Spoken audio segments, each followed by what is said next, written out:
to Capitol Hill, where Homeland Security Secretary Mark Wayne Mullin is testifying before a House Oversight Subcommittee on the department's operations here on C-SPAN 3. It's been our tradition to have the Secretary of Homeland Security appear before the committee about once a year on average. And so since it's been, I think, a year ago last May since your predecessor was in front of the committee, and we're right in the middle of the fiscal year process for 2026.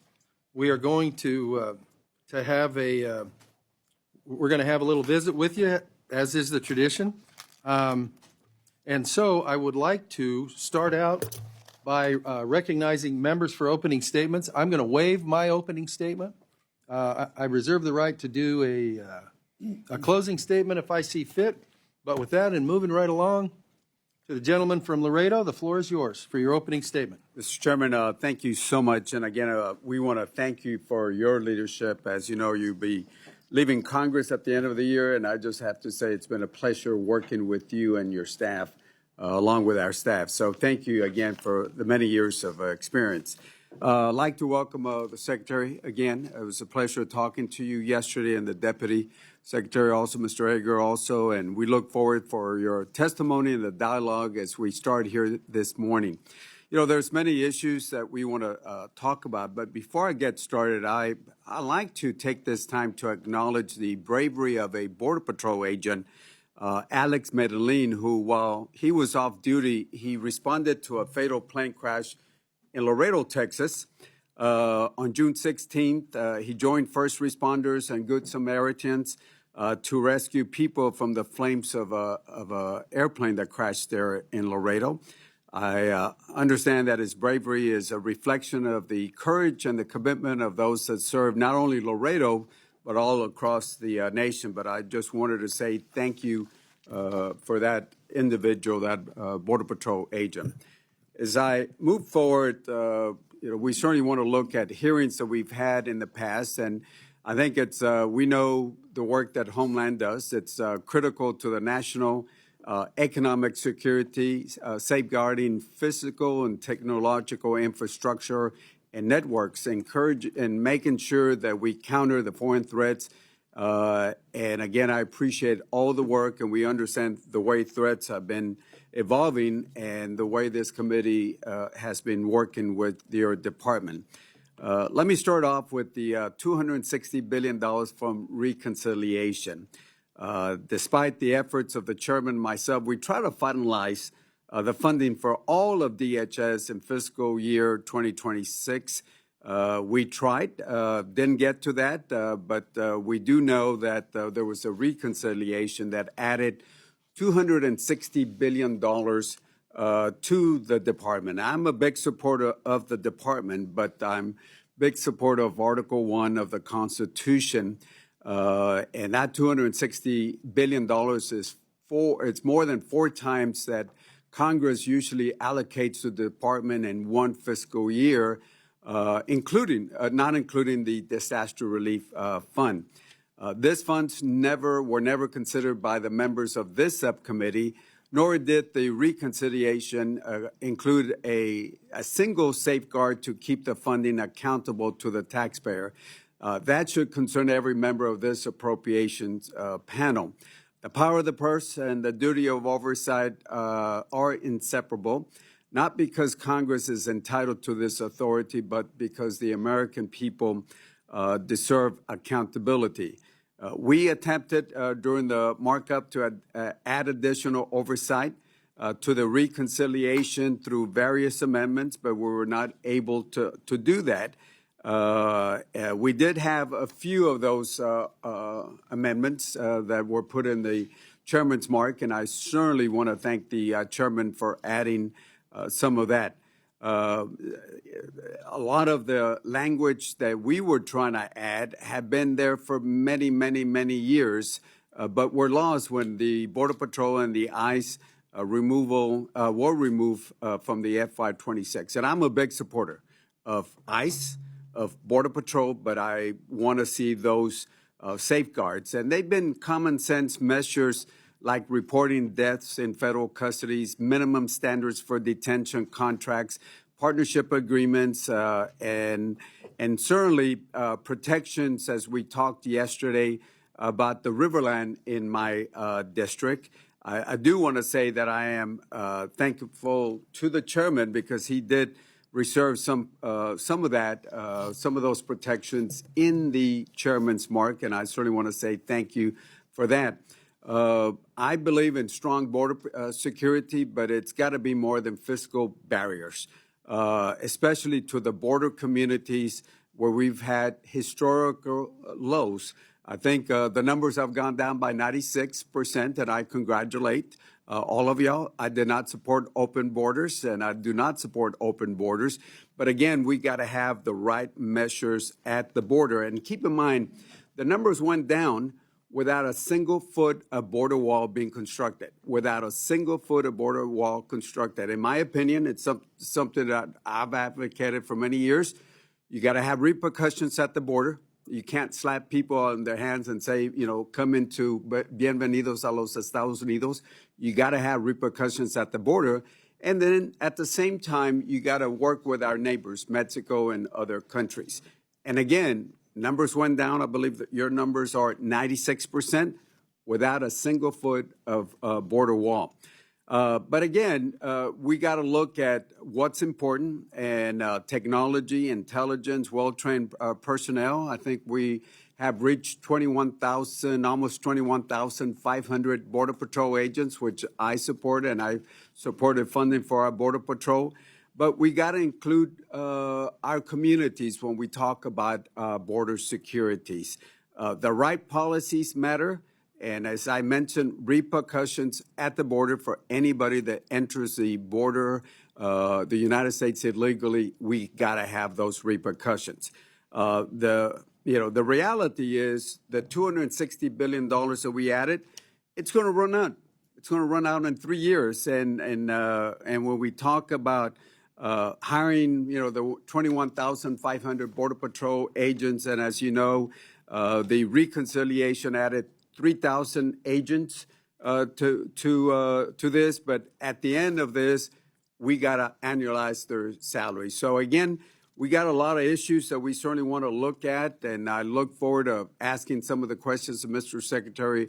It's always a pleasure seeing you again, and the Assistant Secretary. Look forward to working with both of y'all. With that, I yield back the balance of my time.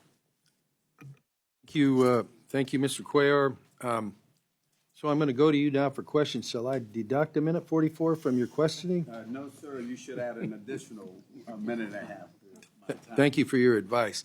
I want to let the committee members know that we had a couple of ways to go with this, and so I thought it would be, especially with what's going on or not going on the floor, or that we don't know for sure what's going on the floor.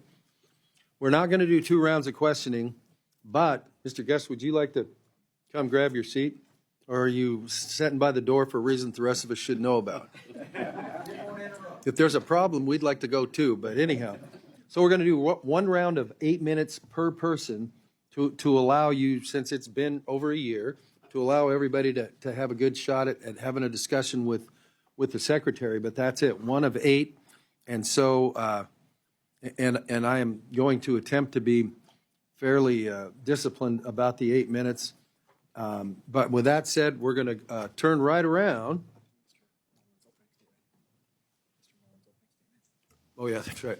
Mr. Secretary, would you like to do an opening statement? Well, for the sake of time, and I think you're pushing pretty quick to get in and out, I will do what you did and waive opening statement. I think the ranking member is going to ask me the questions that he talked about, so I'd be happy to address all those. I wrote them down here and discuss them, and I can discuss them to the open market or opening, or if it's part of your questions, I'll just defer to you when you ask the questions, because there's several of them here I want to address. As you can see, the Secretary's training as a member of the House of Representatives is still strong in his ethos. Well, I think it's part of the Senate that taught me best, but I'm kidding. Well, okay, those 8-minute questions. I was moving first. That's right. So with that, we're going to start with questions. I don't see Ms. DeLauro here yet for her opening statement. So, Mr. Cuellar, the floor is yours for 8 minutes for questions of the Secretary. Yeah, Yeah, thank you, sir. Again, on the oversight provisions that we've had, detention, all that we had. Look, right now we know. Look, next year there might be a different chairman here, and we are certainly going to put it in the chairman's mark on this. But you voted on this, I assume, when you were in the House and the Senate, because we've had a lot of those provisions. You know, standards in detentions, the protections that we talked about yesterday. You know, we added under what I call the Trump 1 administration 6 protections: SpaceX, the chapel, and all of those protections that we have down there in the Valley. They've been there since Trump 1. We negotiated with under the Trump 1, the secretary that was there in your place. And we added those protections. But then when the reconciliation came in, some folks were saying, well, you know, those dollars are outside Congress, so we're going to go ahead and do that. In the chairman's mark, the way I understand it, we did put language there in the chairman's mark saying that those areas will be protected. Texas has 1,200 miles of border, and we just want those 1 mile here, 1 mile here, 1 mile here, be protected. And I'm hoping you can work with us dealing with those reconciliation dollars. Thank you, Ranking Member. The reconciliation dollars and appropriation dollars are by statute 2 separate funding. It has 2 separate regulations. Same thing with detention centers and reporting language. We know the difference, and honestly, it's kind of a quagmire because we have to deal with so many different statutories. It would be easy if we just had one. Yeah. And just move forward. I would prefer that because it'd be an easier way for us to report, but bureaucracy gets in its way. We understand that. The wall, my number one job is to protect the homeland. And I'm telling you, Ranking Member, I love my job. I love that President Trump gave me this opportunity. I wake up every single day and I get to protect my yard just like I protect your backyard, people in California, people in New York, people in Oklahoma. I look at it all the same. It's part of Homeland. And we strive every single day. My deputy, Troy Egger, who is truly invaluable to me, we talk on a daily basis on the best way to deliver this. Rodney Scott, the head of CVP, we're meeting almost daily on the wall. Our thing that we're seeing with the wall is the cartels are always changing, and they're a threat. There's not 1 inch of Mexico's northern border that isn't covered by a plaza. Plaza is cartels, 9 cartels that control it.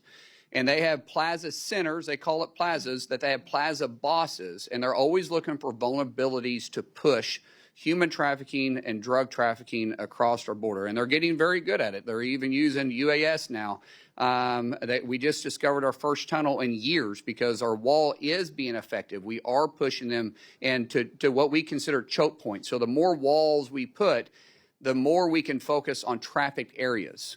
And we take a hard look at this. And there's members on this committee that has called me about it, and there's committee and other people throughout the House and the Senate that when you call, I answer the phone. If we got to go out there and take a look at specific areas, we will do that. I've been on helos, traveling those borders. We've been in vehicles traveling those borders to see where are the most sensitive areas, because we want to be cognitive of the surrounding areas, but we also got to take in first and foremost the safety of the homeland. And those are always something that we take in consideration when we're looking for any type of corridor. Yes, sir. And I'm with you. I live there. I don't just go visit the border. Yes, sir. And I would love to have you go down to Laredo. And if you would allow me, we'll find a time to go visit. Do it. And Mexican food is pretty good down there. I agree. But I just found out that queso is maybe like an Oklahoma thing, white queso. Hey, we'll take any import from that. But I'd love to have you down there if you make the time, and we'll invite the chairman down there. Sir, I'll do it. We can do it as a committee with the chair, however we want to do it. I'll absolutely do that. Yeah, and look, and let me just talk about a couple of things on the border. And again, I'm with you on security on the border. Problem is the river goes this way. This is a border wall. What happens is, imagine if you were in Oklahoma, had property here, and they would take all this away. The middle of the river is actually the boundary. We're not going to put a fence in the middle of the river. We're not going to put it at the riverbanks because they will get washed off. the thing is, this is where they put the actual fence at. If you look at it, and I've taken planes just following down here with Michael McCall, this is the way the river is. And when you put a fence over here, you're just taking things away from property that's been there. Laredo, for example, was built in 1755, a little older than our country. And all we want is go down there. Let's look at the best way to provide security down there. And that's all we're asking when you go down there is just sit down with the folks there. We're patriots down there. We've been around for a long time. We live there. We just want you to come down and sit and spend a little bit of time with us there. Ranking Member, actually, the deputy just got back from there yesterday. He spent a day and a half down there. The issue that we run into is the people look at the river as being the exact location of the border. It's not. The river is moved. And when we're talking about putting a barrier, we fought this in Trump 45 when we first started looking at surveying this. And and the question was, do we follow what we consider the natural barrier is the river, or what actually the lines were when we draw them, back 200 years ago?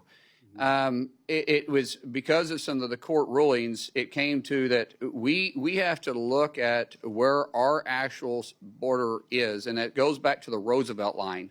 So when we start looking at the Roosevelt line is where we try to put it at.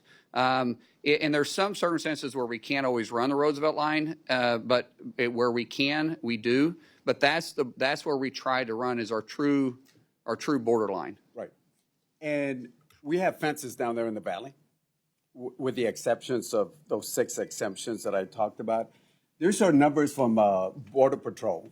Even with the fences, look at the heat maps. You still have people addressing. And if you ask any Border Patrol chief, I haven't asked this Border Patrol, but I've asked Border Patrol chiefs from Bush 1 all the way up to except for this current one. And I've asked them, how long does a border fence slow down somebody? And they have always said from a few seconds to a few minutes. So again, I'm for border security. I got about 20 seconds left because I'm going to make sure we follow this. But look, we can talk about it. I'm for border security. You're for borders. All I ask you is go down there. I understand Tom Homeland was down there also in Laredo. Appreciate notifications before instead of hearing that from my mayor and other folks. But I ask you to go down there and spend a little bit of time with our communities. We will do that, and we are addressing the primary wall. That's why we're putting in the wall system now, which is called the secondary wall too, because the cartels have been exposing it. We're putting in smart fences, which allows us to respond when they're tampering with the wall. The second wall, which is the primary wall, which will still be within our footprint, we're constructing it sometimes at the same time. Partly we're going to have to come back and do it, but we'll all have it done before President Trump is out of office. We'll have the complete primary and secondary wall done. And that gives us time when they cut the fence, we can react because they're doing it in very rural areas. We can react before they can get past the secondary wall. And we know how many we're dealing with. Plus, we're using UAS now to put up with heat sensors to be able to track them and see what we're dealing with. So you're absolutely correct. The cartels have got really good, but that's what they do. They're criminals. And so every time you do something, they try to figure out a way to get around it. And we're going to defeat them at every turn. My time is up. Thank you. By the way, according to FBI statistics, Laredo is the safest city in Texas. Thank you. Look forward to seeing you in Laredo. Thank you, Mr. Ranking Member. Next, we're going to go to the gentleman from Florida. Mr. Rutherford, the floor is yours for 8 minutes. Thank you, Mr. Chairman. Mr. Secretary, it's great to see you, particularly in this position as a former law enforcement officer myself. It's great to have somebody in there that understands law and order. We wouldn't need the wall, like he said, if every administration would enforce the current law as it is, but they won't. And so we need this wall. It is the first one is an impediment. The second one gives you time to get there, and great plan. I want to speak a little bit about organized retail crime and cargo theft because they are no longer isolated property crimes. They are sophisticated, they are interstate, and they are often transnational criminal enterprises that threaten the integrity of the U.S. supply chain. They impose higher costs on consumers and generate illicit proceeds that support these cartels who are running these things and other criminal enterprises. I would also mention that these are the non-domiciled CDL drivers that are killing our American public out on our roadways because they don't know how to drive. Last month, the House overwhelmingly passed the Combating Organized Retail Crime Act, CORCA. This committee also passed the FY27 Homeland Security Appropriations Bill, which we included language in that bill for the $4 million to establish the Organized Retail and Supply Chain Crime Center that would be created through CORCA. So we're funding it in advance, hoping that the Senate will do the right thing. We have to start fighting these cartels who are absolutely taking over our trucking industry. First, I'd like to know, would you agree that combating cargo theft and this organized crime is imperative to our national security? And from a Homeland Security perspective, how important is it that Congress provides DHS with the tools and statutory direction that CORCA gives to treat organized retail crime and supply chain crime truly as a national security threat? Thank you, Sheriff or Congressman, for the I've called you Sheriff so long. Please. Yes, okay. Yeah. Sheriff, thank you for that question. It is something that we're seeing organized crime expanding into. Unfortunately, underneath the Biden administration, they had 4 years to build a network because there was just no enforcement on this. Mm-hmm. The Trump administration has had a zero policy, and we're kicking all the networks. We're going from the cities on down to the borders. That's part of the president's enforcement and going by city because they do have networks there. And what we're seeing is cartels and other organizations that are, because of the drugs that we are having a strong effect on, because of the human trafficking that we have taken away from the borders, from them able to traffic humans and across, they're moving more towards the retail theft. There's been a kind of hands-off policy. We're seeing this really bad in sanctuary cities. We're seeing as CDLs drivers that they're not required to have the same amount of training or hours in a truck or months or years of service. They can just simply switch their DOT number out and move right on. And we're seeing that they're directly tied to it. And we're seeing CDLs come out where it just simply says no name. Oklahoma, I would say we're one of the strongest to enforce this, but the more cooperation we have with the 287G program, we can combat this. Because ICE, even though people consider them just rounding up illegals, ICE is Immigration Custom Enforcement. HSI, who falls underneath ICE, is also part of that.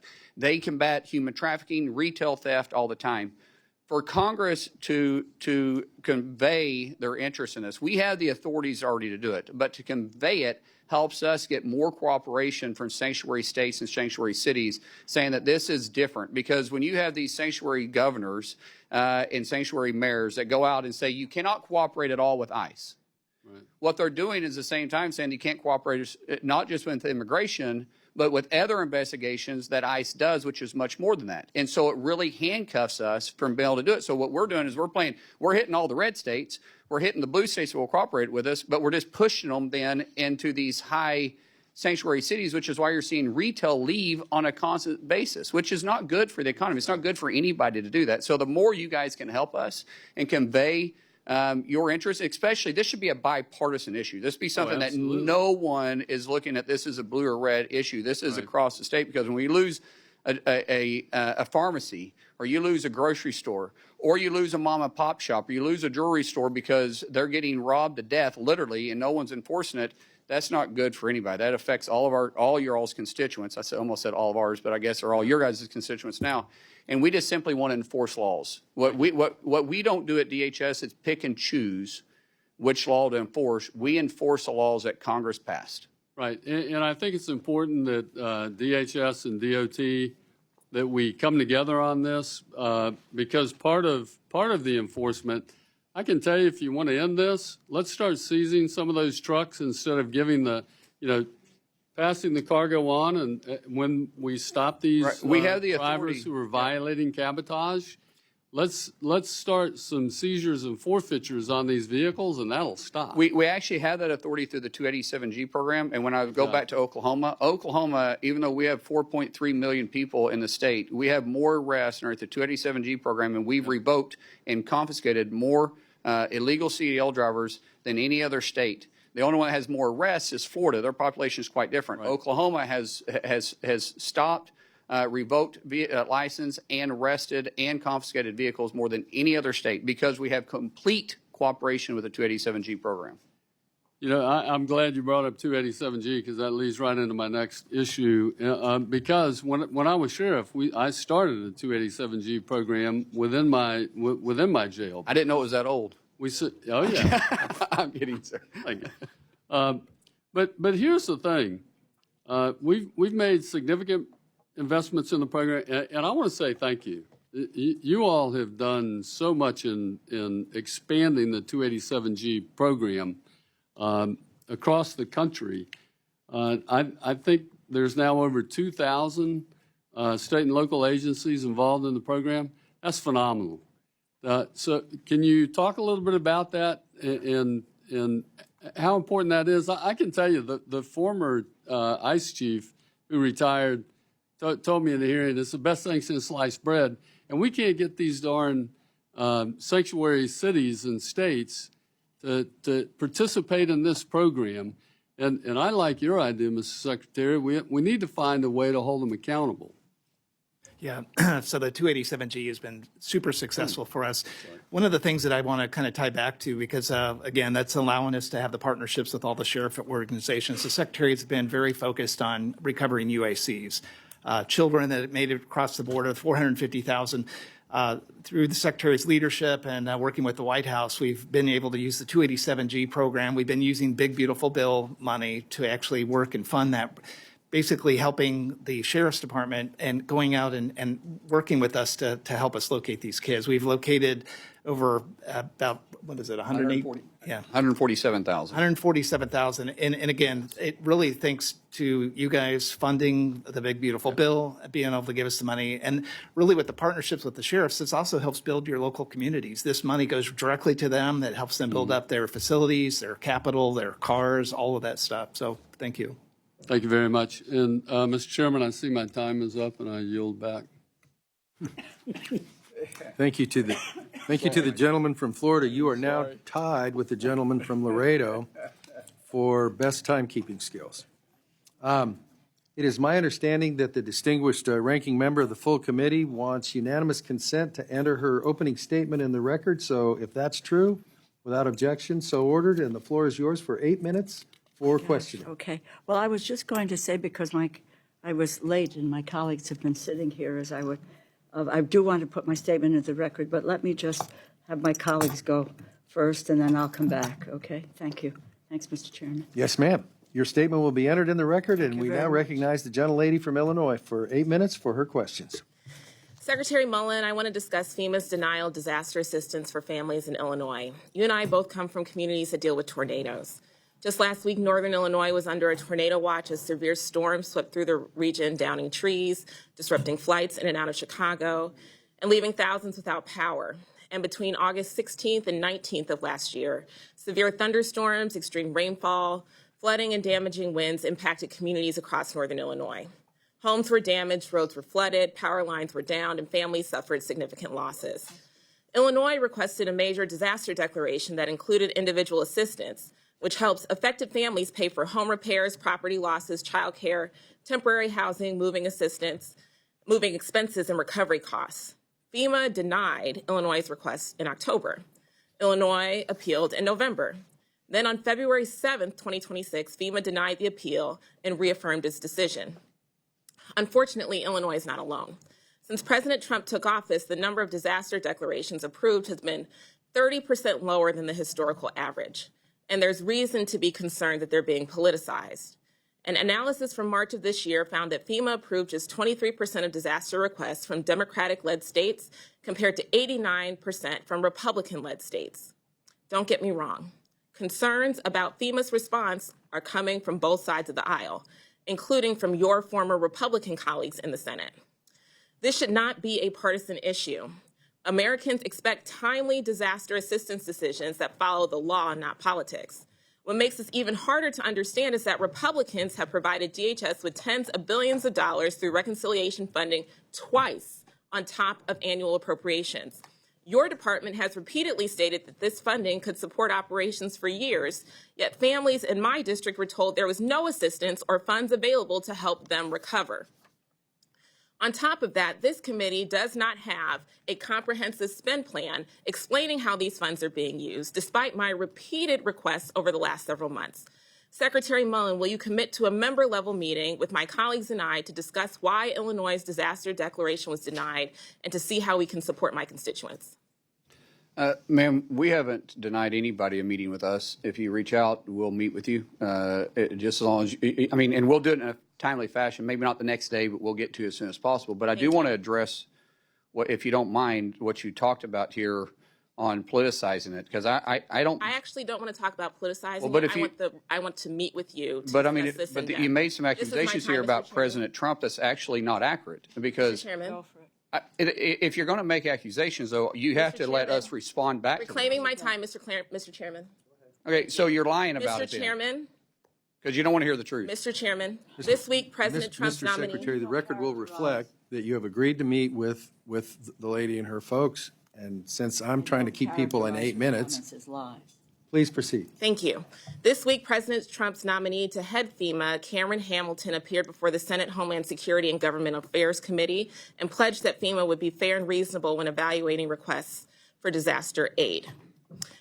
Secretary Mullin, will you make the same commitment as Mr. Hamilton to evaluate disaster requests fairly, reasonably, and without regard to politics? Yes or no? It's interesting that you won't allow me to answer those questions. I can explain it to you, because I don't look at states different between blue or red.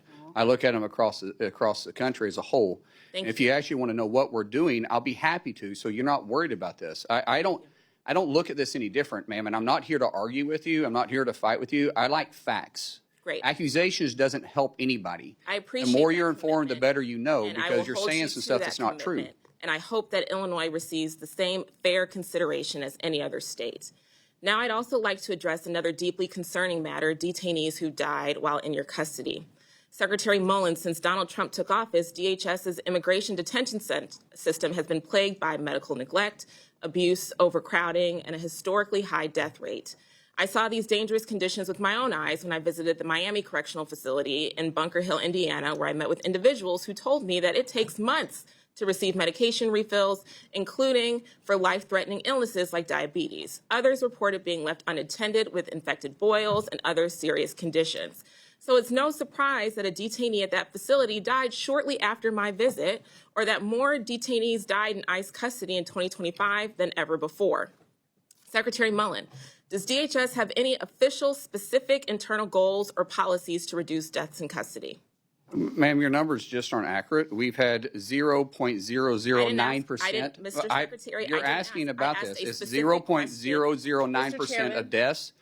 And we've had 54 total in the president's time. Those are dangerous accusations you're making. Mr. Secretary. Those are dangerous accusations that she's making. Because in the state of Illinois, they're twice as high to die in the state penitentiary of Illinois than they are in detention. You are invited to this committee. This is my time. And you need to be informed by what you're saying. I am informed. No, you're not, ma'am. Mr. Secretary, does DHS have any Do you realize that? official, Do you realize that we have one doctor per 1,000 for detention centers for our federal detention centers in the state of Illinois? They have one per 1,800. But yet she wants to focus on our detention centers. That you'll get your time. Thank you. You're welcome.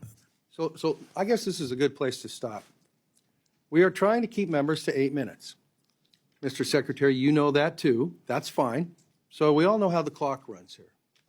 The idea is to get together to forward questions. I'm going to have you repeat your question when we start up again. Thank you. But I can tell you this, if this format won't work, then we'll reschedule the meeting for later when we can keep it to all the issues accordingly.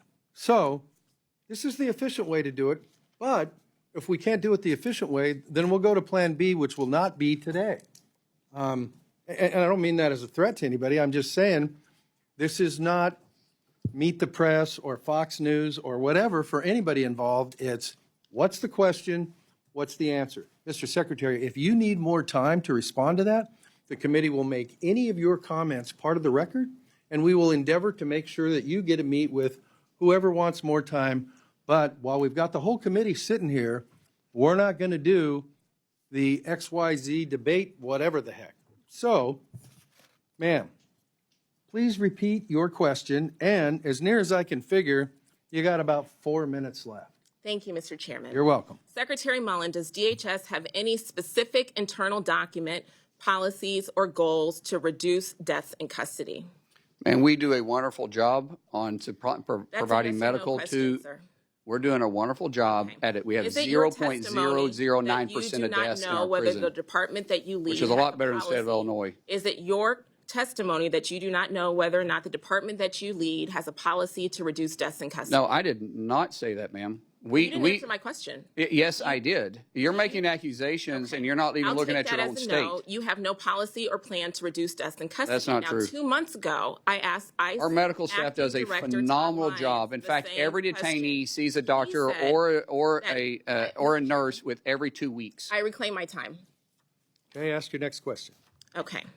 2 months ago, I asked ICE Director Todd Lyons the same question. He said that ICE, quote, hopes that there will be no deaths in custody, but admitted that the agency had no actual policy in place to prevent them. Rather than implement one, he resigned just a few hours later. Secretary, since that hearing, 3 more people have died in ICE's custody, and those are the only deaths that we know about based on your agency's public reporting. So, Mr. Chairman, I would like to request unanimous consent to enter into the record a report that came out today from Human Rights Watch and Physicians for Human Rights titled Dying in Detention, Rising Deaths in an Expanding U.S. Immigration Detention System. Without objection, so ordered. Thank you so much, Mr. Chairman. Drawing on government records, detention data, and expert medical reviews, this report outlines 52 deaths in ICE custody during President Trump's second term and highlights the concerns we've been raising to your department regarding the lack of access to medical care, suicide prevention, transparency, and accountability in detention facilities. Secretary Mullin, ICE's detainee death reporting has not been updated since April 28th of 2026. The death rate in ICE custody has doubled during President Trump's second term. Will you commit to reporting detainee deaths as required by law? We do report them, ma'am. No one. So is it your I don't know. testimony then We that there report is these. no... What you're talking about is what Congress has asked us to do, which we're not required to do, is report the deaths after they're released. That no. doesn't make any sense. They're not under our Mr. watch at that Secretary, point. If is they it your die in our testimony that release, you are we Is it your report them. testimony that there have been no deaths since April 28th? I didn't say that. Okay, so are you going to commit to complying with the required reporting requirement? And we were shut down for Okay, 115 days under this reclaiming my department. time. So I don't know what Secretary. we just now reopened. So I don't know what reports Mr. you want us to do Chairman, I when don't you know weren't what to willing to tell you, fund Mr. us. Chairman. You want the reports, but you don't want to fund us? That makes no Secretary's sense. here and has been taking up my time. What's your next question? My next comment is that the ICE No, there's no director- questions. It's just comments. No, I had a question. He didn't answer my question. And so So the record will reflect that. What's your next question? yes, sir. There is a policy of reviewing and publicly reporting deaths that occur within 30 days of a detainee's release from custody. And that policy existed to prevent ICE from avoiding accountability by releasing seriously ill people shortly before they die. And as a nurse, I find this deeply troubling change in their reporting posture. Families deserve answers, and Congress should be able to conduct oversight, and the American people should have confidence that deaths connected to federal detention are not being hidden through administrative loopholes or filibustering. Transparency is not optional. There are laws and reporting requirements, and if this administration is unwilling to account for what happens to people in its custody, then it's Congress's role to question whether it deserves more authority, more detention capacity, or any additional cent from the American people. Mr. Chairman, thank you for letting me finish my comments, and I yield back. Thank you. You have been much more timely than a couple of your predecessors on either side of the aisle, and I appreciate that. Mr. Mr. Shreve, you were here first. Are you having a good time so far? The floor is yours for 8 minutes for questioning. Thank you, Mr. Chairman. I have been interested by the chippy discussion this morning, and the subject is important. I appreciate this opportunity to put some questions to our Secretary. Mr. Secretary, thank you for being with us. Saw you in Indianapolis not too terribly long ago when you came in with Senator Young. So congratulations on the new work. I want to use my time to focus on some practical issues that matter to my home state. The subjects are roadway safety, trade processing, and counter drone readiness. And so if I could start with roadway safety, Sheriff Rutherford spoke in this lane to some degree, but Indiana, like Texas and other states, specifically suffered 2 crashes recently involving individuals that were unlawfully present in the U.S. operating commercial vehicles. 5 Hoosiers were killed. These tragedies expose a weakness in our federal verification system. In both cases, the drivers were able to obtain or to maintain CDLs, commercial driving privileges, because the DHS SAVE system did not accurately reflect their immigration status. That's why I introduced the Verify Act. The purpose is pretty straightforward. It modernizes SAVE to make sure states have accurate, timely immigration information before issuing or renewing licenses to people that can plow an 80,000-pound rig up and down our highways. Hoosier families, like families across our country, deserve confidence that this federal system is working, that the information is timely, and that ineligible drivers are not allowed to get behind the wheel of these big rigs. Mr. Secretary, how will the Verify Act help ensure that states can quickly timely identify illegal aliens before licenses are issued or renewed? And if I may append to that, what additional steps is DHS taking to ensure that CDLs meet all federal requirements that are already in place, sir? Well, Congressman, we work closely with Secretary Duffy with the Department of Transportation to do this. That obviously falls underneath his committee, and but we do find them on the road when we're enforcing 287G, and when we do, we report it to him. So when we're doing road enforcement, we work hand in hand with the Department of Transportation. When it actually comes to the license being sent out, we can investigate them if they're being done illegally. The standards that is set for federal, not state CDLs, but federal. So if you're crossing state lines or interstate versus intrastate, when that happens, we are constantly in communication with other agencies as well. So some of this stuff, especially if it's negligent, we can work closely with the FBI if we feel like it's organized crime, to which the sheriff referred to a while ago.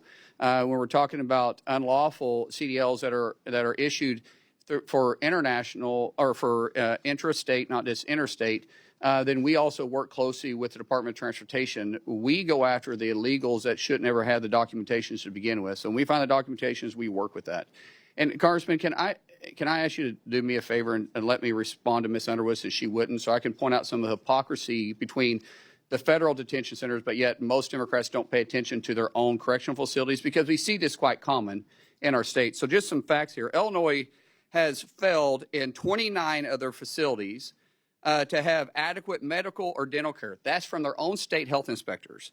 Illinois employs 16 full-time physicians for 29 facilities across the state. We're 1 for 1. Every detention center has a doctor put on staff. Illinois has a quarter of their facilities that don't even have a medical director. 60% of their nursing positions are vacant right now. By the way, this isn't the state of Illinois. They have 1 doctor per 1,875 detainees. We have 1 per 1,000. Plus, we have nurse anestheticists that offset much of it. Illinois' state correctional facility doesn't. So I would suggest that maybe our Democrats should look at their own backyard and look at their actual constituent base. We have people in our detention centers that enter this country illegally, and we're trying to get them off our streets because 1 death at the hand of an illegal is 100% preventable. And they shouldn't be in this country if they didn't come here legally. All right. Well, I was glad to offer you that time to respond to my colleague from Illinois and then back to Indiana. We have Very good. You have 3 minutes on the Indiana project. Thank you, sir. Mr. Secretary, Indianapolis is not only my home, but it's home to the second largest FedEx air hub. And the subject of foreign trade zones matters much to distribution-based economies such as that which we have in Indiana, the crossroads of America. Businesses in and around my district depend on the functioning of these foreign trade zones. They offer not just logistical convenience for Hoosier manufacturers and employers. They mean savings through duty restrictions, lower processing fees, reduced costs, helping companies compete. And we compete globally, doing value-added work here in the U.S. The foreign trade zone application process is handled by CBP, and there have been significant delays, in some cases 6 months to 12 months in those applications. I know CBP is operating under resource constraints, and I appreciate the work our officers are doing under difficult circumstances. The fiscal year 27 House mark includes important investments in CBP that may enable, modernization in the automated commercial environment improvements. What resources could CBP benefit from to ensure that companies in Indiana and beyond can take full advantage of these foreign trade zone programs quickly and efficiently? Consistent funding is the most important thing we can have, which is what Reconciliation 2.0 does. It gives us 3 years of full funding, so we can't allow some of the radical that serves in our chambers to play games with our custom border protection. When we talk about having funding that's been shut down 4 times over the last fiscal year, the last time was 115 days, it makes it very difficult for us to deploy new technology, more techniques, and it's very hard to hire when you're shut down and no one's getting paid. It's very, very difficult. Having consistent funding, we have the men and women inside all DHS, but especially through CBP, that can do their job, and they're experts at it. We have new technology that we're constantly wanting to deploy. I will say, because of the Republicans in both chambers passing Reconciliation 2.0, which President Trump's initiative, we're going to be able to have new technology to keep these trade zones operate and keep our economy moving forward, which right now, because of President Trump, he constantly says it. We were a dead country. Now we're a thriving country. We're the hottest country in the world because people want to do business inside the United States, and we need to be effective and efficient on bringing products in and out of this country. I appreciate the Secretary's commitment. Much of this shouldn't be ideological. We just got to take care of the It creates customer. jobs. That's right. Mr. Secretary, I appreciate your testimony and the time today. Mr. Chairman, I yield back. To my colleague from the Hoosier State, thank you for winning the Timekeeper Award for today, and your first place position is probably pretty strong. I'm just guessing. To the gentleman from Hawaii whose name is not King but Case, Mr. Case, the floor is yours. Thank you so much, Mr. Cuellar. I appreciate that. I see that your time has expired. You get an extra 8 minutes on Mr. Secretary, I want to return to a point that Mr. Cuellar for real made in his opening statement, which comes down to this basic point. We've thrown a heck of a lot of money at Homeland Security in the last few years. We started with a base budget for Homeland Security of $62 billion in FY 2025. Of course, for FY 2026, we had the exclusion of ICE and CBP at $48 billion, back to $65 billion in FY 27 as passed out by this committee over the objections of all Democrats. But most directly, $191 billion in reconciliation in 25 and another 70 in 26. For a total of $261 billion. Now, granted, that's spread out over a number of years. But the committee's concern, and I think this goes to all members of the committee, is really a failure to itemize where that reconciliation money is actually going. It's been very, very slow in all departments for us to get information on the reconciliation money. And so I'm just wanting to understand what information the department has provided to the committees of jurisdiction, both funding and authorization, on your actual utilization of the reconciliation monies. And, I asked that in the two tranches. First of all, the 191 billion. Do we have the information from you we need now to know where you're spending that money? And then the 70 billion as well, which is more recent, granted, but we still need that information to make budget decisions. Congressman, thank you for the question. And I just got to say, honestly, you guys have a beautiful state. I hate what you guys have been through since I've been in office. You guys have had 2 trillion gallons of water dumped on your beautiful state. Earthquakes and volcanoes. And Governor Green and I have worked very closely together. I seriously think I talk to him more than I do my own governor of the state of Oklahoma. There's not a week that goes by we're not visiting. We've done pretty good about getting you funding there. It's interesting because through reconciliation, we're required by statute on what we report and what we don't report. Because we had to go through reconciliation to get funded, and it shouldn't have been that way. I would have loved to have done it through regular order because we had some substantive changes that was in the first bill that we brought up, but because we started playing politics with it, and I'm sure that wasn't you, but there was politics that's played with it because there's no excuse for not funding ICE and CBP. There's reconciliation issues that on the statute side of it, but we are trying to be as transparent with all the dollars that we spend. There's nothing that we don't want to share. We have nothing to hide. I tell all of our employees, we do stuff here. I don't do anything under the table. I understand that we were way behind on reporting from the previous secretary. We're trying to catch up on all the letters that was sent. We're trying to catch up on all the requests that was sent and some of the stuff that we're behind. We're not there yet, but I can tell you, I'll let the deputy talk about this. His office and the undersecretary's office, once it gets filled, works on this nonstop. So the short answer is we, especially for the 191 billion, we have all the detail that's required. I did see letters coming through from this committee asking for this information. Of the 191, there's approximately 124 billion that we've actually apportioned, worked with OMB going through, and we've committed or obligated about 66 billion at this point. And has that information been made available to us? It will be made available. There's the reporting process that and like the secretary said, with the delay, we've had a lot of challenges with the back office with all the delays with the shutdowns, but we'll be getting everything updated. And then within the department, we absolutely track this very carefully. Okay, and what about the 70 billion? Is that not due to us yet? The 70 billion obviously passed fairly recently. All the department or the two areas, ICE and CBP, are putting together their spend plans, working with OMB to get the apportionments. And once the apportionments are in place, we'll start working through the obligations that'll follow the same path that we're going through right now with the 190 billion. Okay.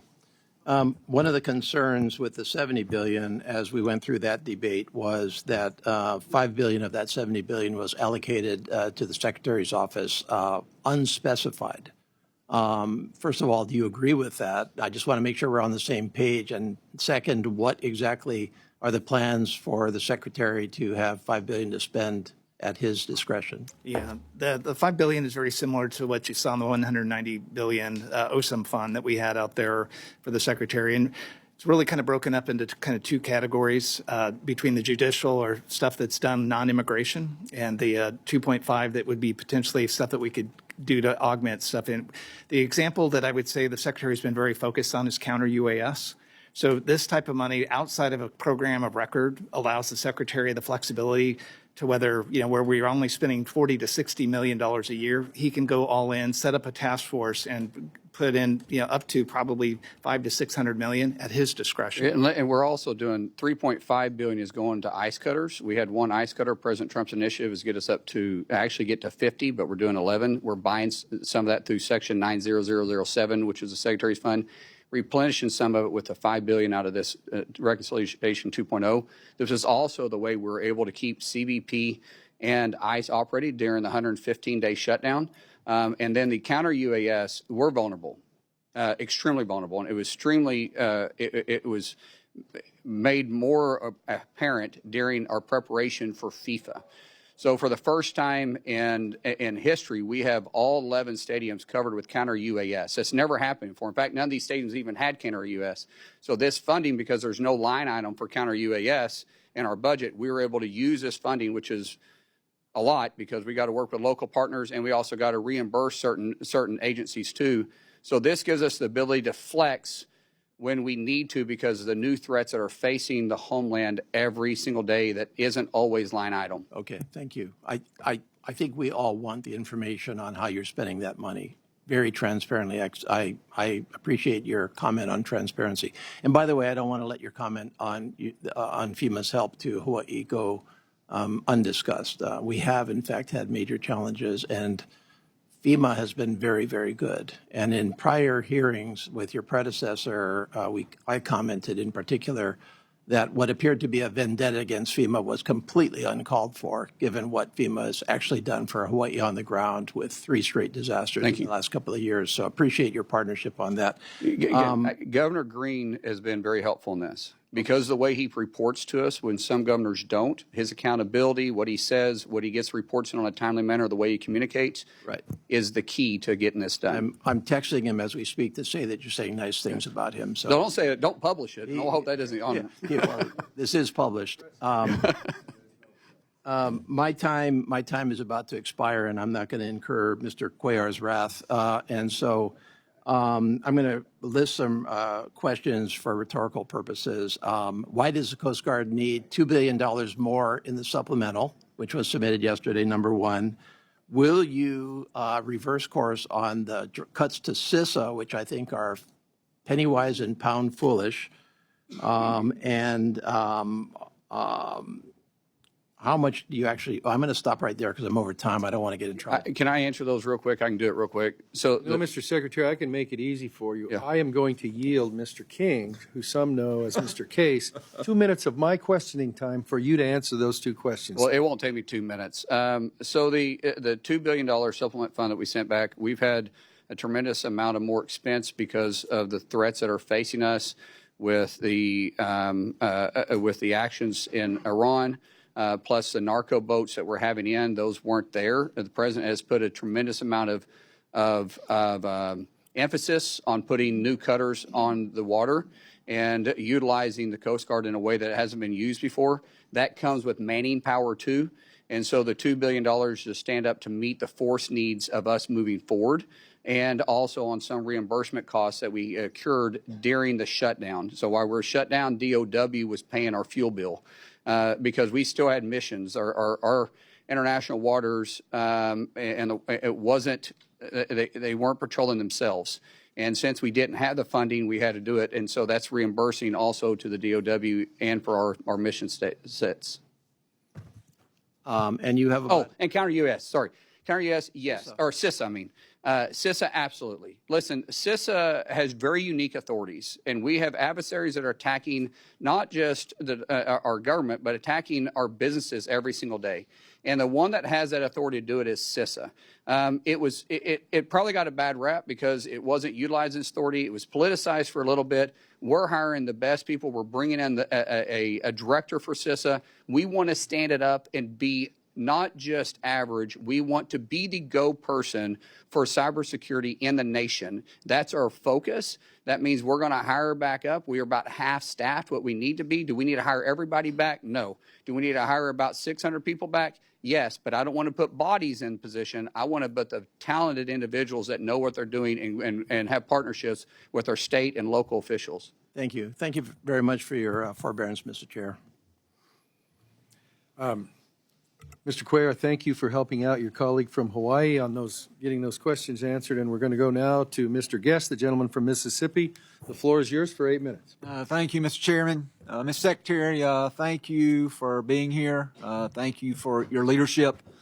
I want to start first with an issue that is a priority not only of mine personally, but also of my delegation.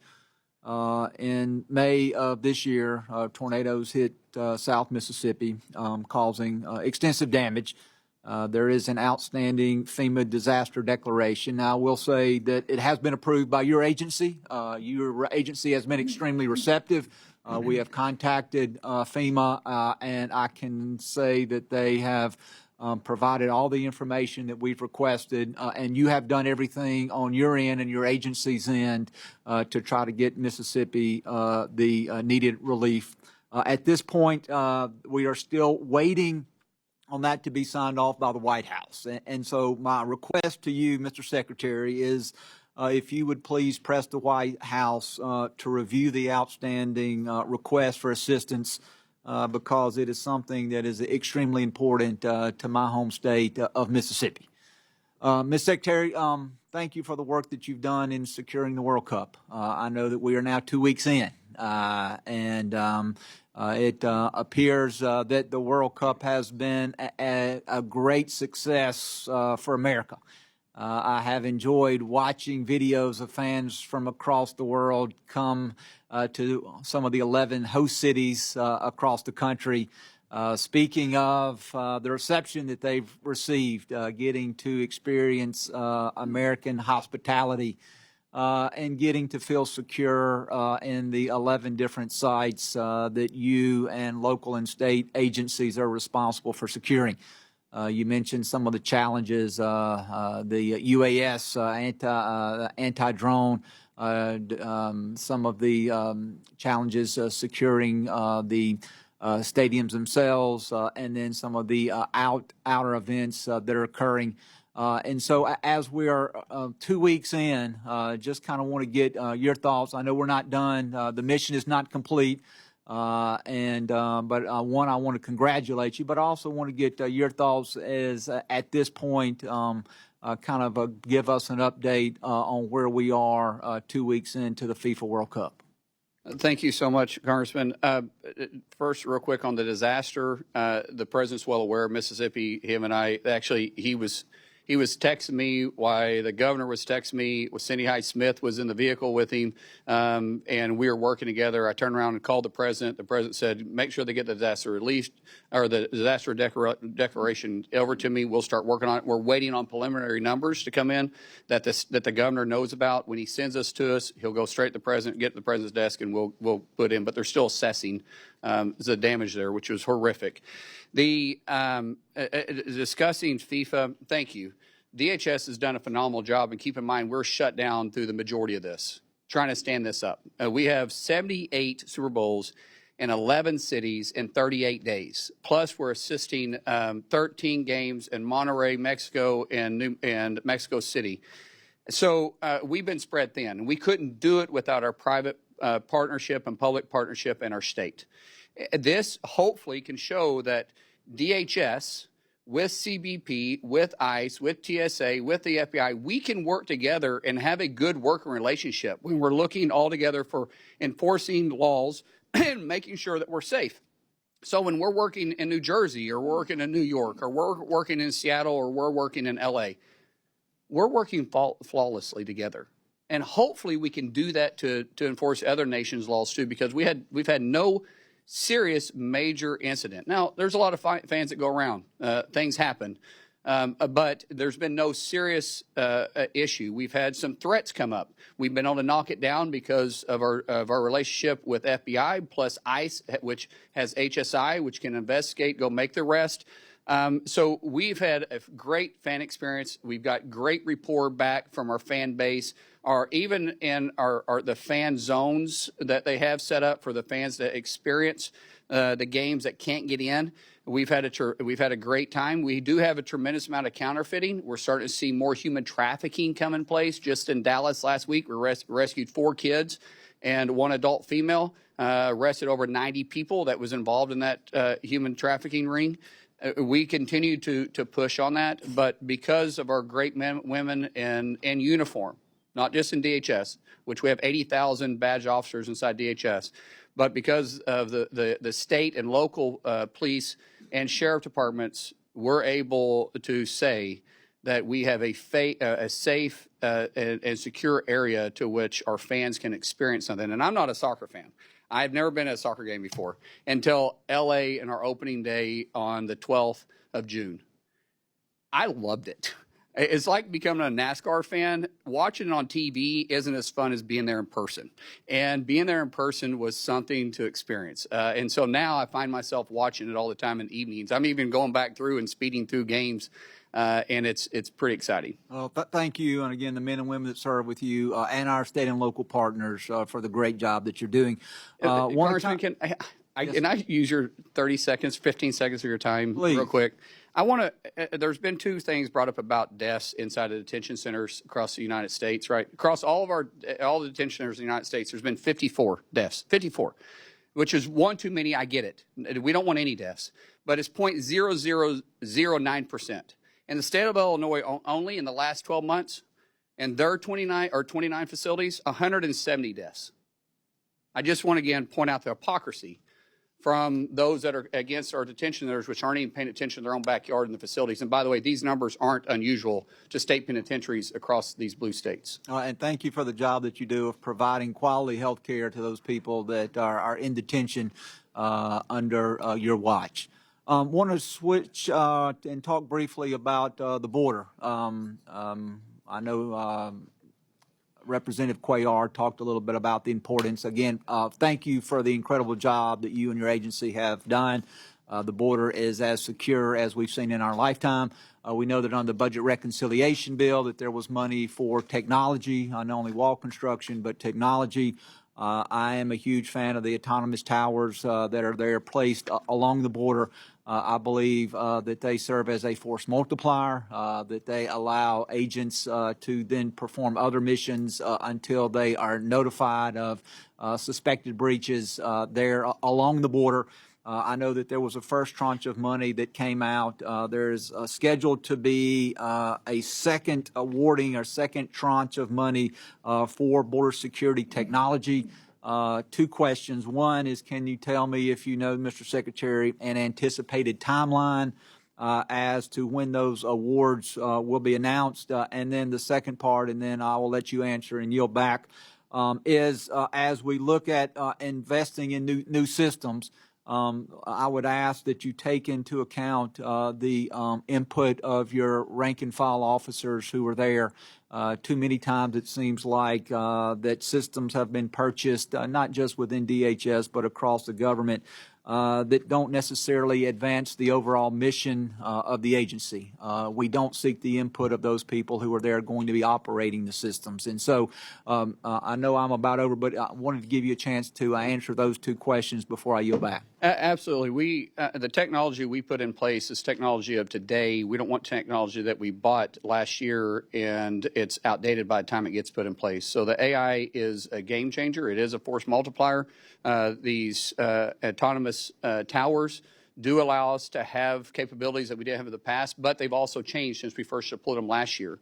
We're currently going through new testing, new requirements that we see that was holes and laps in the systems, and also greatly taking the input of the individuals that patrol the area and where we need to be paying attention to. Some of those areas just it doesn't make any sense because they have too much traffic. So when you see it, you don't have time to react. Sometimes it's proximity to a road that we had put it there, and we're not necessarily aware of it because it's not a road that was on our maps, but it's a road that they use or a trail that they use that's well used. Our officers or agents that are on the ground, they know that, and so we're constantly starting to get feedback, having it deployed in better spaces, but changing the technology and then be able to update in real time with the technology, kind of like we do our phone. Thank you, Mr. Chairman. I apologize for being over time, and I yield back. Apology accepted. The gentlelady from El Paso, the floor is yours for 8 minutes for questions. Thank you, Mr. Chairman. Mr. Secretary, Mr. Deputy Secretary, welcome. I am going to begin with the positive. First and foremost, thank you so much for the time you made for me and my team recently. It was a really great meeting, and I so appreciated your openness to hearing me out and hearing out the concerns that I brought to you. I also want to thank you because ICE Acting Director David Venturella came to El Paso and he exhibited the same openness. This is quite a turnaround from your predecessor and his predecessor. who I could not secure a meeting with, could not get an audience with, and it was incredibly frustrating. So I want to thank you for that. I also want to thank you. GSA just announced this week that the top 3 bidders for the Bridge of the Americas modernization project have been selected. And as you know, my community has gone through a multi-year process around the modernization efforts. The vast majority of El Pasoans who participated in the process said, let's remove commercial traffic from the center of our city and let's move it to our other ports of entry that have capacity. And you've upheld that decision that had heavy input from CBP and the community. So it's great to see the progress, and I want to thank you for your support of that as well. There's a couple of issues I do want to raise with you here during my time, local issues. The first, and I had extensive conversations with Mr. Venturella about Camp East, Montana. And many of the concerns that I had expressed to the private contractor have emerged in a GAO report. And it has been a very frustrating several months. I know we have a new contractor, for which I'm delighted, but so much of what I had sounded the alarm about really fell on deaf ears. And when I sound the alarm about issues that I'm seeing in my oversight visits, it's not to play gotcha. It's not to one-up anyone. It's to uphold the standards that I know we all agree should be upheld. And so I think it's really important that especially members who are sounding the alarm when there's a private contractor, that private contractor be held accountable by all of us. I'll give you a very quick example because I don't want to use too much of my time, but the medical as an example. And that medical contractor is still on site, by the way, at Camp East, Montana. Just one glaring example. I spoke with a detainee, and I've spoken with dozens and dozens of detainees, but he expressed to me, he had been at Camp East, Montana for weeks, and he expressed to me the pain that he had been living with his arm. And I asked him what happened. Well, his arm had been broken during an arrest in Minneapolis, and he had been complaining for weeks to the medical about the arm. He had a brace. He took off the brace. I could see like a letter S. His bone was so broken, and medical had only given him aspirin. And so these are the things that I'm sounding the alarm about that I will continue to share with you because I know we want to hold these contractors to federal standards. So I wanted to share that with you. When Acting ICE Director Venturella was in El Paso, we had a roundtable to talk about the 3 warehouses that were purchased by your predecessor in Socorro, Texas, which is in my district. Whoever preceded you that chose those 3 warehouses chose the worst possible location. Mr. Venturella heard from the mayor and from the water district and from the emergency services district. Socorro is actually a very small municipality, and they struggle with water, wastewater, pump stations. Their emergency services district only budgets for their population. And Mr. Venturella heard from our folks. The emergency services district chief told him, I'm going to have to double my staffing if you all proceed to put human beings instead of pecans, because those warehouses were slated for pecan storage. I'm going to have to double my personnel. I'm going to struggle with that. I'm going to have to buy another fire truck. The water district shared with Mr. Venturella just how challenging it has been to get water and wastewater to existing residents.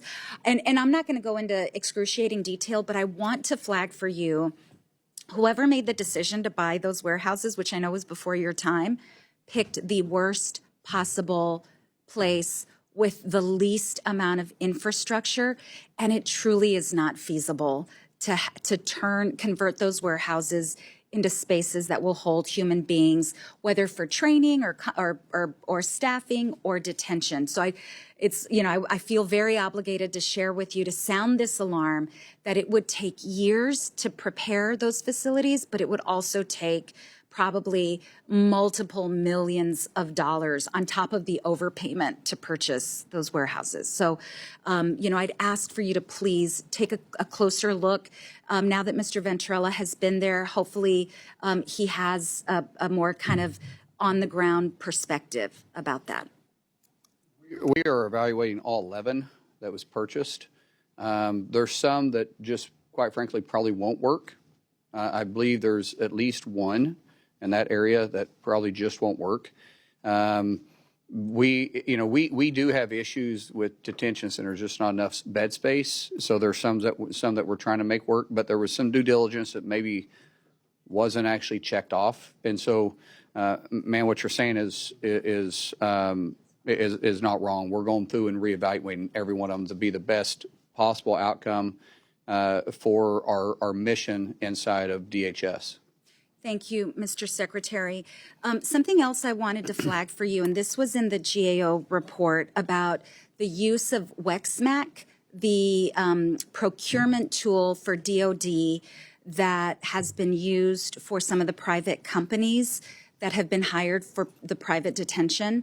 WEXMAC was used. We're not using it anymore. Just like oh, great. Yes. Okay, that's fantastic. Thank you. That is fantastic news. Okay, let me move on to a couple of other points before I run out of time.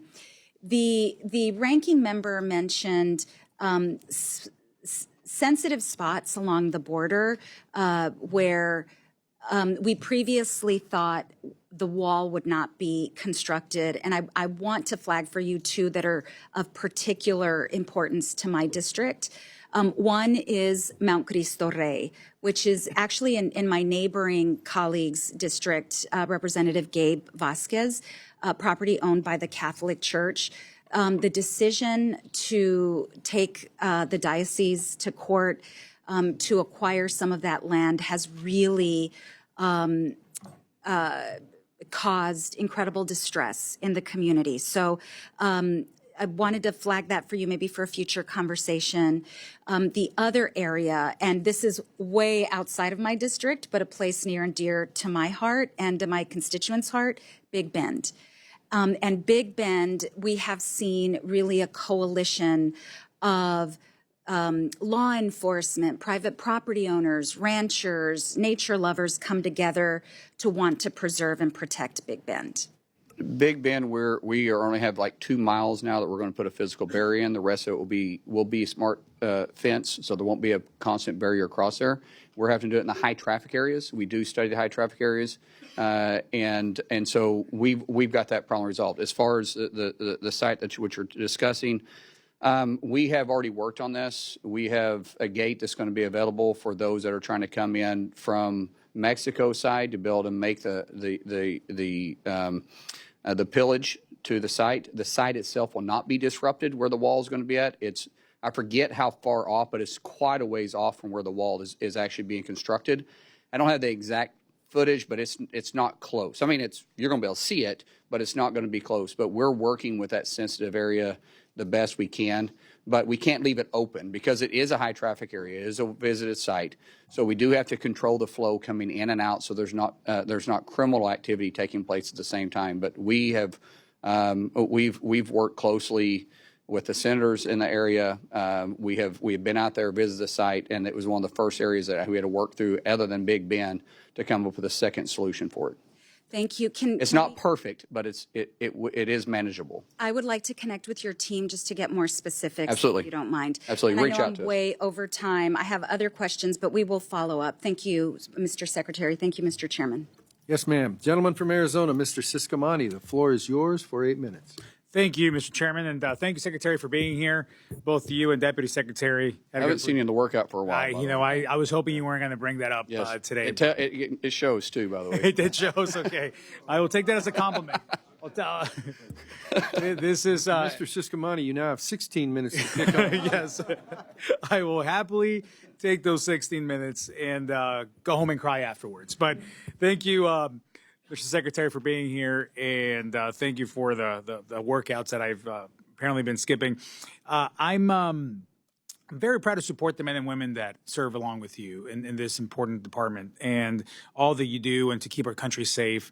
And especially during such a difficult time that the mess that we inherited, that you inherited in terms of the open border of the previous administration, only to come in and shortly after that face a shutdown, the longest shutdown in U.S. history, first of the entire government, and then, of course, of just your department alone, and then just specific areas of your department. It seemed like the battle wasn't going to end. So I do want to commend you for that. I want to also the members of this committee and the entire House that kept voting to fund the department as we should have. And unfortunately, not everybody did. But I'm happy that we've gotten through that, and we hope never to have to do that again. You have a very important mission.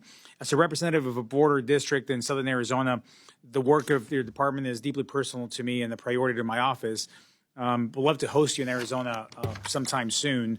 And there's some gyms there that I think you may enjoy there as well. But I want to start out with one question. It's going to be more of a broader one. And I want to go then a little more into specifics of Arizona. But the first one that really kept me up at night for 2 years and still does to a great extent is the children that were lost throughout this entire 4-year open border policy of the Biden administration. Can you give me an update on that? Where are we on the numbers? What have we found? Just give me some information on that. This is probably one of the most disgusting and disturbing things that we've dealt with. I dealt with some trafficking, child trafficking when I first got into Congress in 2013. And I actually stepped away from it because at some point it just starts wearing on you, and it's time to just kind of pass the baton because you get really jaded over it. When we stepped in here, we had 450,000 kids missing. 450,000 kids that were given to sponsors that weren't vetted. No home checks. No one was going by to see if they're where they're supposed to be, not even knowing if they're in their same state, not even to see if the sponsor was who they were at all. We've recovered 147,000, and all of them didn't have to be recovered. I'm not saying all of them had recovered. Some of them were where they were supposed to be. They were with a family member, and they appeared to be doing okay. But we've had some horrific cases. There's one that's kind of been out in the media a little bit, where there's a ring of several adults that were keeping kids in an underground bunker in a dungeon. And the most horrific things that I pray to God that you guys don't have to see, because it permanently changes you. The stuff that these adults put kids as young as 2 to as old as 12 through, you can't make a horror story that bad. We've had some young ladies that we have rescued that reports, and these aren't young ladies; these are girls, being raped 600 to 700 times, being locked in a hotel room, and having to service 15 to 20 men. These are girls. And I hate to use the word service, but I don't know what other you can use. They were being raped 15 to 20 times a day, day after day after day after day after day. They didn't get holidays off. They didn't get nights off. They didn't work 8 to 5. They didn't work, Monday through Friday. They were locked in the room and highly drugged, and one male at a time, disgusting individuals coming in and raping these individuals. It is our mission. We've stood up and standing up even a bigger task force within DHS to go and find all 450,000 kids. It is my biggest passion that I have. And it should have, let me explain this too. Almost used a bad word there. What frustrates me the most is that this was preventable. And no one can argue that. This was 100% preventable. And we have perpetrators that are doing the most horrific things to kids. And as a father to 6,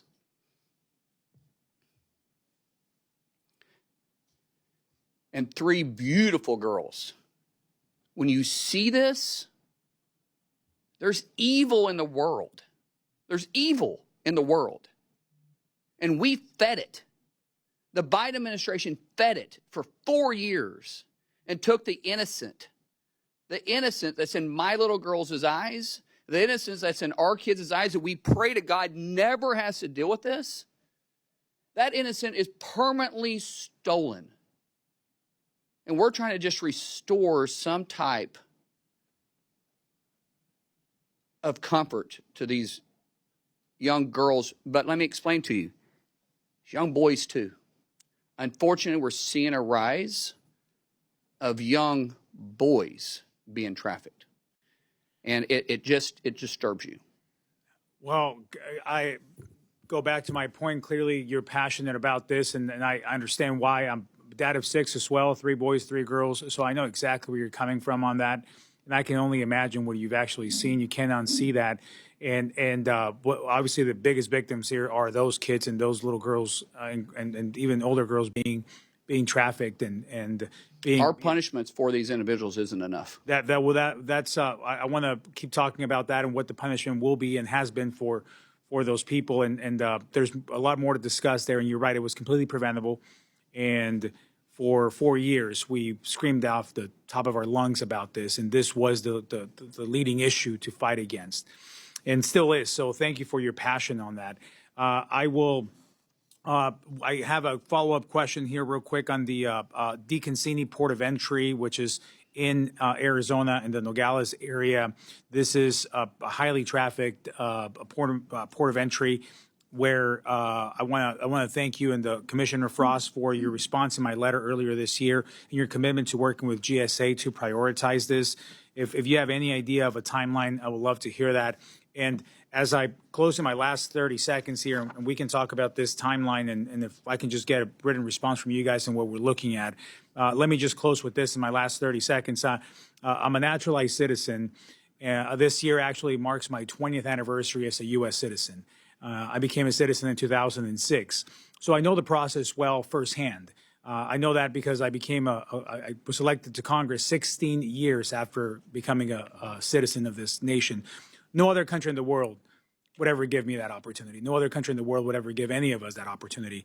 And it's great to hear some of the perspectives of foreigners coming into the World Cup and seeing what we're all about. They especially get excited about the free refills, which is, I think it excites a lot of people here. But the American dream is alive. It's alive because it's been kept alive, first of all, for our veterans, but also for the men and women that keep us safe. In the process to immigrate, the process to become a citizen in U.S.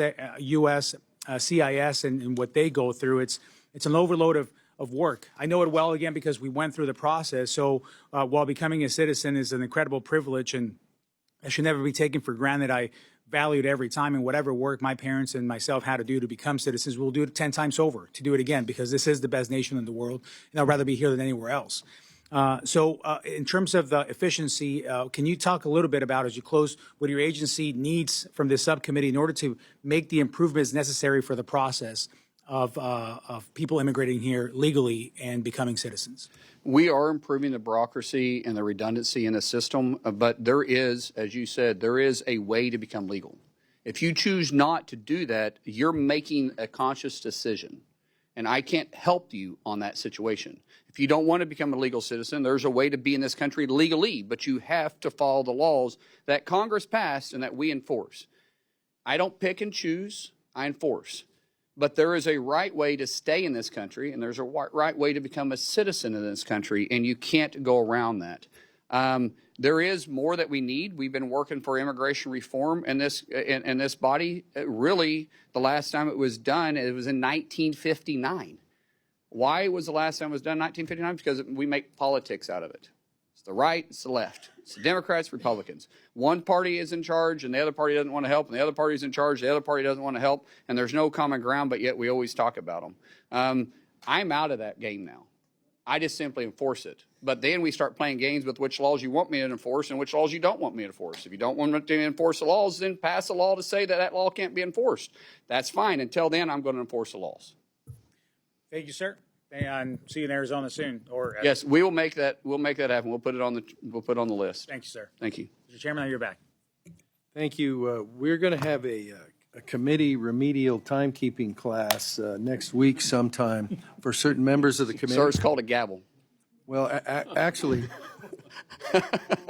that's interesting talk coming from a guy from the Senate who hasn't done an appropriations bill since Christ was a corporal. I had that one coming, sir. Madam Ranking Member, the floor is yours. We'll pay no attention to the remediation session, Mr. Chairman.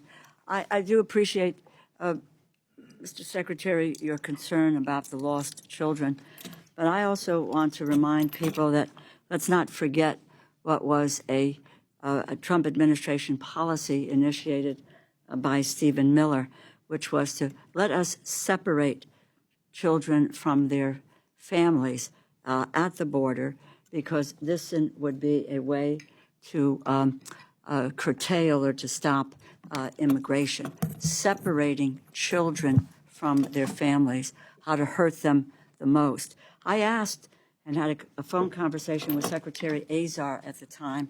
I know I was in my living room with my 2-year-old grandson on my lap trying to have this conversation, and I asked him if there was a way in which he had a list of how you could reunite children with their families. And he assured me that we did.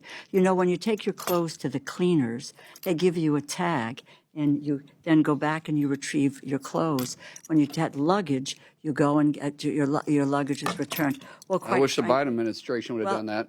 Let me just say this to you, sir. Again, it is my time. 3,900 children were separated from their families. 450,000 kids were lost during the Biden administration. You didn't say a word about it. Mr. Secretary, do not interrupt. Don't you point your finger at me. Don't I be a will hypocrite. point my finger Don't you be at a hypocrite you. then. Then you be as you should be as upset about the 450,000 kids that were lost. You didn't say a word about it. For 4 years, you never said a word. Mr. Secretary. Could you put him in his place for Don't yell at You me. should I'm be the put in good your guy. place.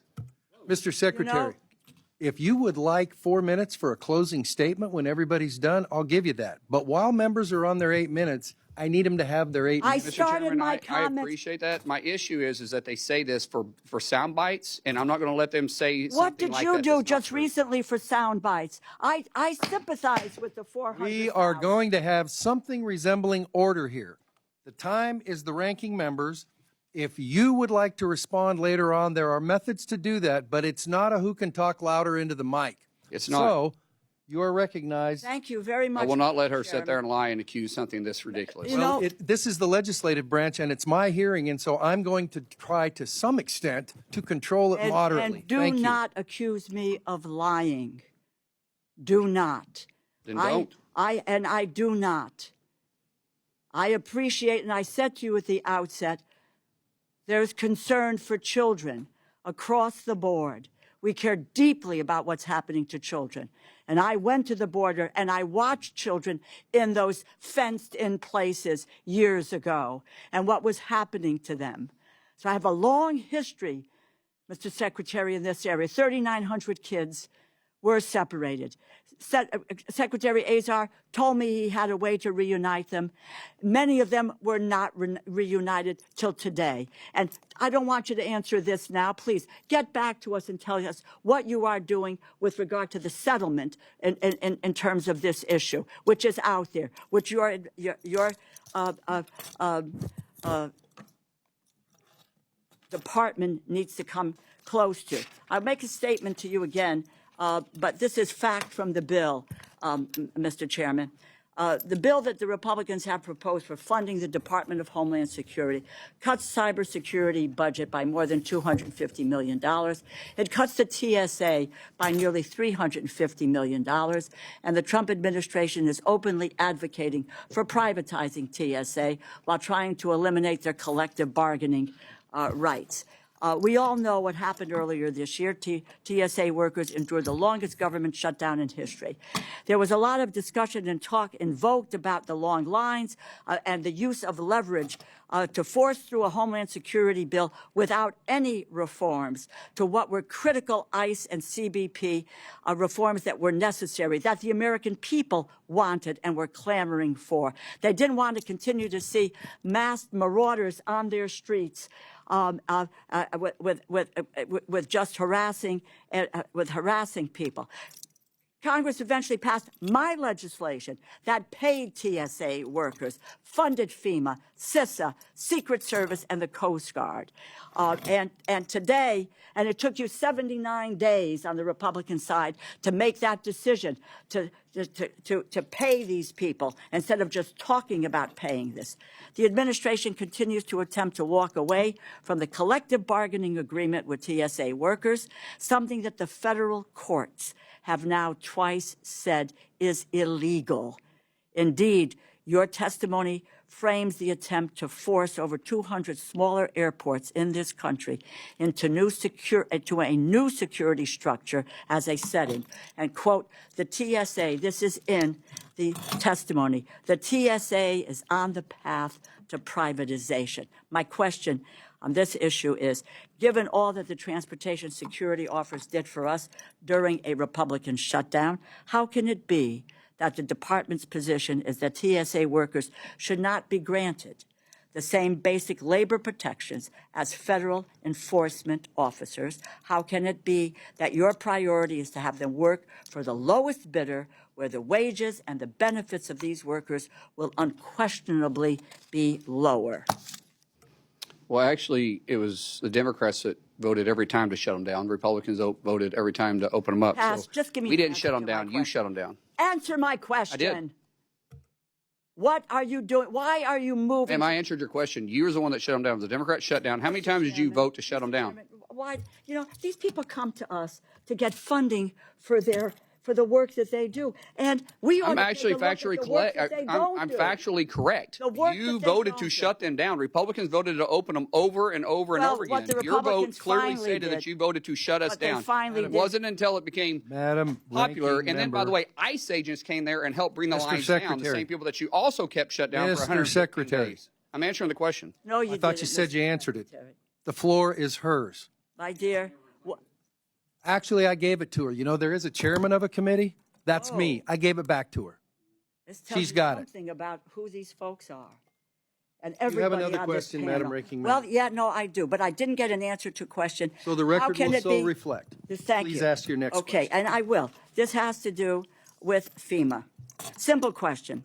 And I want to start where I left off with Secretary Noem last year. FEMA. Simple yes or no. Do you support eliminating FEMA? Do you support eliminating FEMA? There's portions of FEMA that Do need you to be back in support state. eliminating There's no yes or FEMA? no question on that. There's Do you portions that need to go back support to the state. eliminating FEMA? The record will reflect the response. Is The record supports- will reflect the that response. he was- Is there another supports question? it. Yeah, because let me just say, in April of 2025, the Trump administration prematurely, I'm glad we got that answer, because the poor gentleman who came before, it may have been with you, Mr. Chairman, that came before our committee, and I asked him this question, and he said, because Secretary Noem said, yes, she and the president wanted to eliminate FEMA. The gentleman said that he said it should be reformed, and the next day he was fired. Let it show that the secretary believes that we should shut FEMA down. I never April said 2025, the Mr. administration. Chairman, I never said that. The administration prematurely, The record will unlawfully reflect what you did and didn't ended say accurate. FEMA's BRIC program. He intentionally halted roughly 2,000 active infrastructure and disaster mitigation projects across the country, including one in downtown New Haven, Connecticut.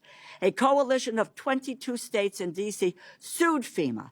A federal judge ruled in favor of the states in December, mandated that FEMA restore the over $3.6 billion and canceled funding. At the beginning of March, the judge had to order FEMA to comply with that ruling. 3 months ago, the day after you took over as secretary, FEMA formally announced a, quote, new and improved BRIC program. Yet, almost all of these communities are still waiting for their BRIC funding to be restored. Tell me, Mr. Secretary, when can communities with halted projects expect to receive their BRIC funding? We actually restarted that when I first came in, and we did 24 or 25 of them. So You've done 24 of the 25 Yes, of the ma'am. 2,000. Let me clarify that. So Please. 2024 and 2025, they sent out the notice of notifications so everybody can now submit, and those projects that were already submitted for those times period will be How many reevaluated. projects are there? We can get you the details. Please, there were 2,000 that we started with. The Secretary also provided direction for 2026 to get the NOFOs out on that, and that'll come out sometime in September. The Secretary has done more to get that. I do not need your, you do not need to. I just want to make sure you're clear. Well, please. Okay. Spare us, just give me the facts. Just give me the numbers. Let me just conclude, Mr. Chairman, and thank you. I would like to work in an open and in a transparent way, because that BRIC funding for New Haven, Connecticut, which I probably will not get because I'm in a blue state, that the BRIC funding for New Haven, Connecticut is important, which is why we support the programs, bipartisan support for the BRIC program. So please, let's get the NOFOs out as quickly as possible and get the money to the communities that need them. My final comment to you is, I'd just like to go back a second. We need to go back to the issue of deaths in custody. It doesn't do anyone good to talk about what's happening in the criminal system in Illinois or in Oklahoma. What we need, because 54 deaths are 54 in what is civil detention, we need a plan to address the fact that 54 people in your department they were in civil detention, it's not criminal detention, are dead. They should not be. We need to hear from you. I don't need an answer now. There is no time. I've taken an enormous amount of time. Get us a policy, a plan, in a timely fashion that says how are we going to deal with these issues. I yield back, and I thank you, Mr. Thank you to the ranking member, the gentlelady from Iowa. The floor is yours for 8 minutes. Thank you, Mr. Chairman. Mr. Secretary, it's nice to see you. Thank you so much for coming to testify today and for always taking my phone call. As I've had questions dealing with many of the challenges faced with your shutdown from back home, that I continued again to support keeping you guys open so you could operate. You are always willing to take my phone call, so I thank you for that and for your openness with me as we were working through that. I also, as a fellow parent to teenage boys, appreciate your passion around kids. Can I, Yes, sir. someone said appreciate you taking the phone call. I take everybody's phone call. There isn't a Republican or a Democrat that hasn't called me that I haven't called back. Yeah. Not one. And I'm very transparent in that, regardless of what somebody over here just whispered, because she's never called me. Well, I appreciate it, and I appreciate your openness to working with all of us to make sure that the good people at your agency are getting paid and can continue their mission of keeping our country safe, because at the end of the day, that is what we all care about on this committee, and this committee works tirelessly to make sure that you do have the resources that you need to rescue those kids, make sure that you're interdicting the drugs that are coming in from narco-terrorists. And I want to talk a little bit about that. I'm going to start with that, actually, because I think that the Coast Guard is a shining example of what DHS does best in making sure that these narco-terrorists are on alert. They should be afraid. And you have interdicted through Operation Pacific Viper, I think it just was announced, milestone accomplishment last week, 225,000 pounds of cocaine seized. I mean, that's incredible, and that's drugs that did not make their way onto our streets, that are not killing Americans every single day. So I'd be interested in your thoughts of what you've done there to really escalate that operation. What do you see on the horizon there? That threat is not going away, and thanks to the Coast Guard families who are keeping our families safe. But I'd be interested in your thoughts there. Just yesterday, I was actually in a close classified setting with the Coast Guard on our plans to continue that operation. But it's a joint effort with DOW, with Coast Guard, with CBP, with ICE, because it's a ring. The drugs doesn't just get to our shores and then dissipate. There's a ring that goes into our cities, into our towns, into our states and our communities. And then the cash flows back in and back out. So the drugs come in on our shores different ways, and a lot of the cash is going out, a lot of times over land, a lot of times in air. We're seeing more and more counter-U.S. So we've got to combat it all together. This administration, through the direction of President Trump, has done more to combat our war against drugs than any president in our lifetime, and he's made it a task that he understands that we've lost more individuals in fentanyl overdoses than we have in the entire Vietnam War in 1 year. Not during 1 year in the Vietnam War, a year from fentanyl overdoses inside the U.S. And just the other day, we took enough fentanyl off our northern border from CBP that could kill 17 million Americans. And I think people frequently forget about the northern border. We Right. focus so much on the southern border and right. Caribbean and these drugs coming in. But that's a direct relationship because of our Coast Guards doing their job in our waters of the U.S., and it's pushing it. And then we have CBP doing their job on our southern border. It's starting to push cartels to operate in our northern border. So last week, the minister, that is my partner in Canada, met here in Washington, D.C. We talked about the challenges. They haven't dealt with the cartels like we have in our southern border. They're anxiously working with us and wanting to know our lessons that we've learned because they don't want it to get a foothold in their country.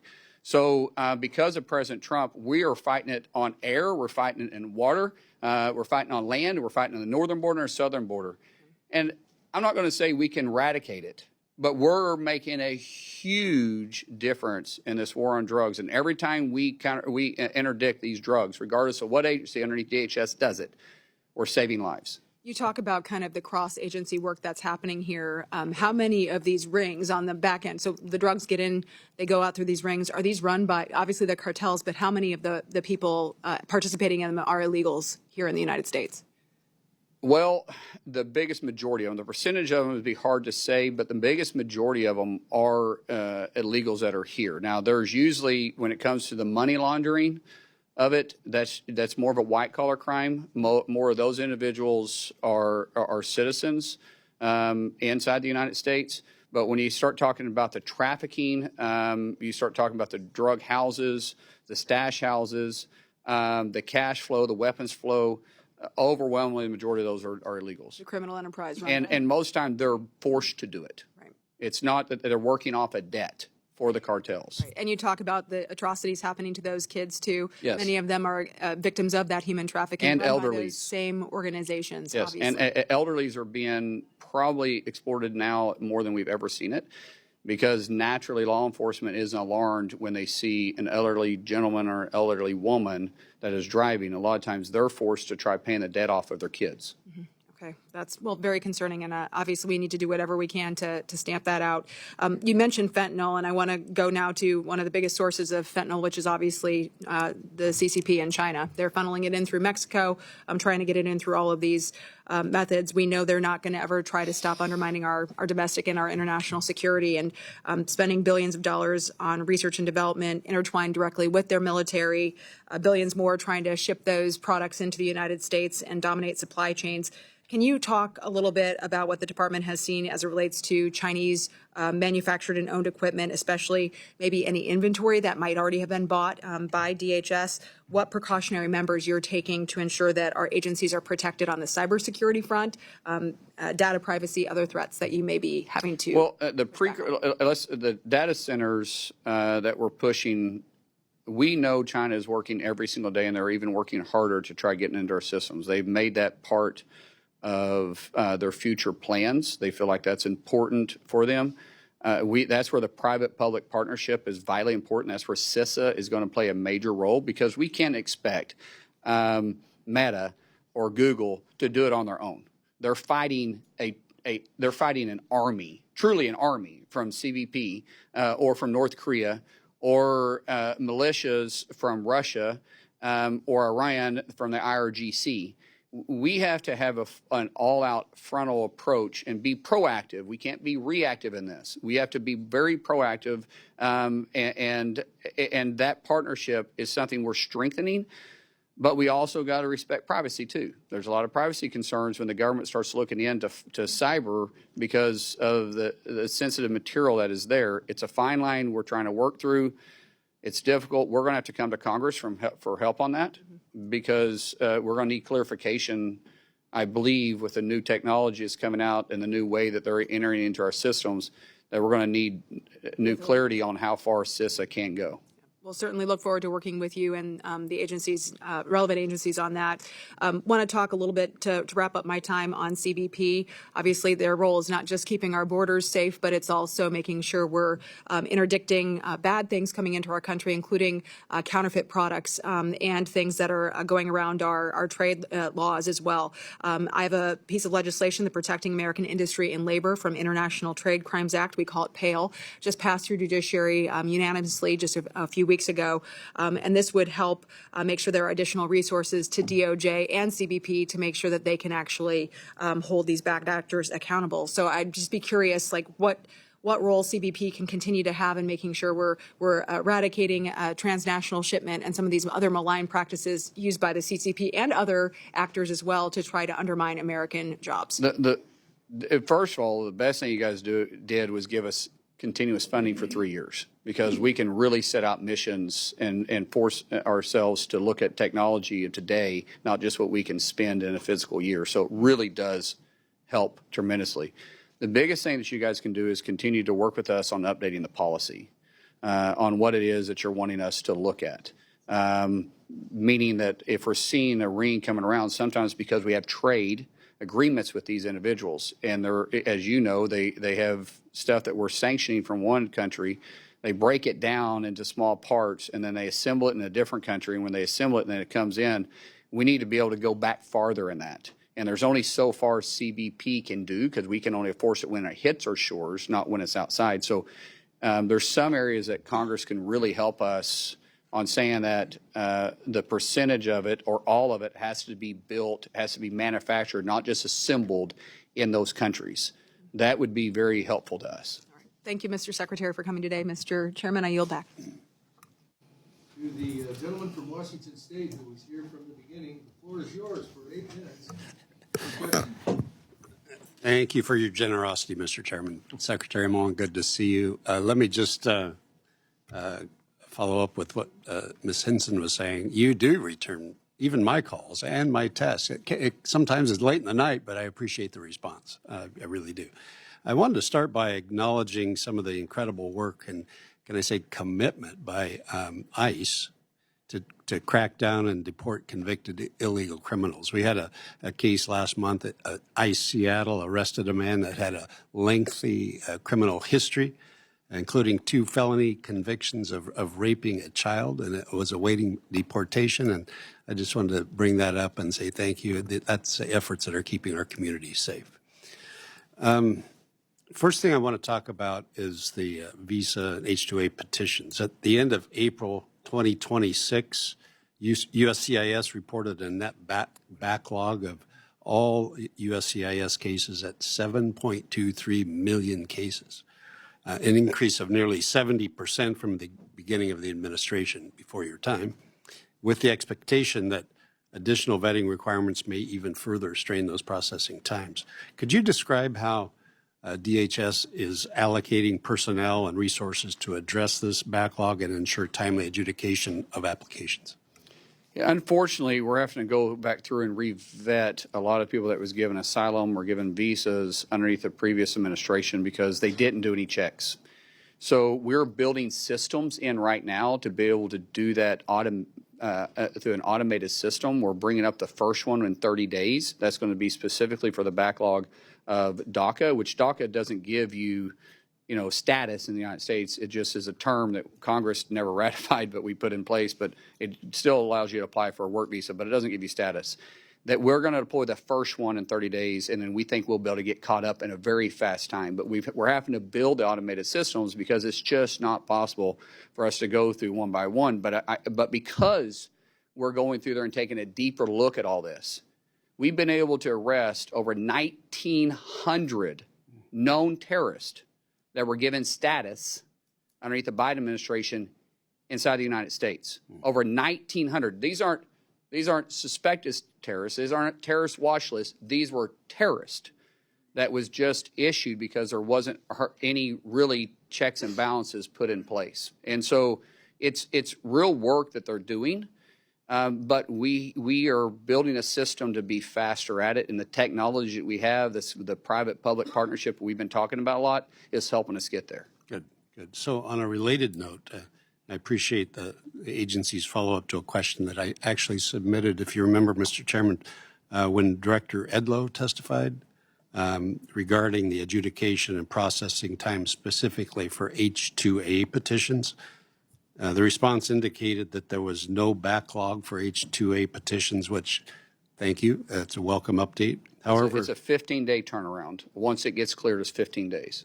well, what I was going to ask, the response also indicated that the processing times in 2026 so far are notably longer compared to previous years. So just looking for your commitment that you'll continue to support the agency's efforts to expedite these petitions. As you know, timing is critical for agriculture. And will your budget ensure that sufficient resources are dedicated in order to carry out those responsibilities? So I had a briefing on this 2 days ago. Yeah. And our turnaround on those visas are 2 days or 15 days, especially if they're known. A lot of these agriculture workers are known. They come back and forth. We see them every time. We can repeat them. And the largest percentage of those are. We're also looking at the dairy issue. Right. Thank you for that. And because it's not seasonal. So we think we got a path forward to fix that issue finally. We've asked Congress for clarification, but anytime you ask Congress for, I'm not beating up on you guys. I sat there too. So I'm just saying anytime we ask Congress for anything to try to do with immigration, it gets just politicized. So, but we think underneath statute, there's a way for us to move this and make it work. We're still going through it. We're still getting legal opinion on it. We don't want to do anything but I don't think you guys would really get upset if we did it, but I want to make sure we're legally able to do it.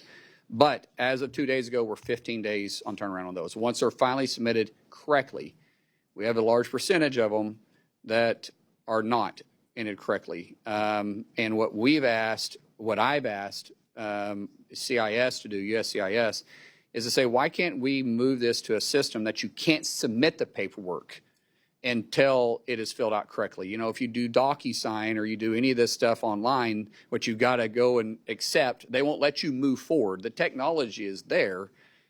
We just have to adapt it in a way to be able to make it interface friendly with the public, with the general public, to be able to make it more efficient. So we're doing a test program on this. We're actually trying to build an app. This is new this week. I briefed the president about it this week, and the president loved the idea. We're also, because some of these visas that we work with, these programs go through Commerce. Howard Lutnick and ourselves, our teams are working together to try. I don't know how long it'll take. It'll take a little bit to build it. That way, the misinformation won't be as prevalent, and we can get to it faster. Because everyone we delay affects our economy. Yeah, absolutely. And so we want the people trying to get here to do it. To do it the right way to work, to actually be able to come to the country and work. Appreciate that. Thank you. Let me turn the page to CISA for a second. It was already referenced the longest shutdown in history. When Director Anderson testified before this committee, I asked him about CISA's ability to identify, to mitigate, address the cyber threats from adversaries like Iran, like China, talking about critical infrastructure.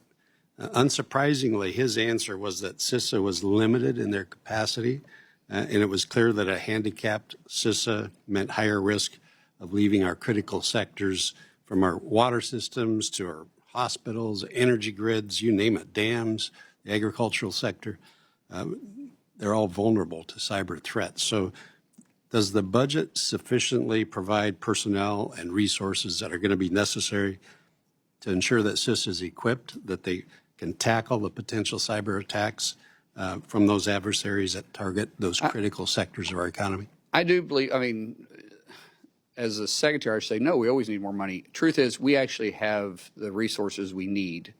We need the people, and we need the expertise. I think we even have the ability underneath statute to do it. What's happened over the years, like any great government agency, it creates its own bureaucracy. You guys give us authority, then we write the rules. And the rules sometimes handicap ourselves. So we're going back and looking at is what was the actual intent of Congress, And then how many layers of rules have we put on ourselves to say no? Because too often government agencies, it's easy to say no. We're changing that way at DHS. We go to yes. Good. We lean to yes. That's our new policy. We're there to figure out how to make it happen, not to find the easy way out. And some of that is our own rulemaking. So I feel like right now, Congressman, we have the resources financially, and we have the authority, I believe. If that changes, I'll come back to you. But we don't have the personnel. And so we've got to get my director in place that that the president's already met with. We got to get him in place, get him down the road, put him in place, let him hire his people, and get it built. Truthfully, once he's in place, it's going to take me probably 12 months to build this back. It may be longer when he gets in there and lets me know, but I believe we can make significant strides in the first 3 months. But to actually be where we need to be, I feel it'll take a full year. Well, let us help you wherever we can there. Yes, thank you. Appreciate you being here. Thank you, Mr. Chairman.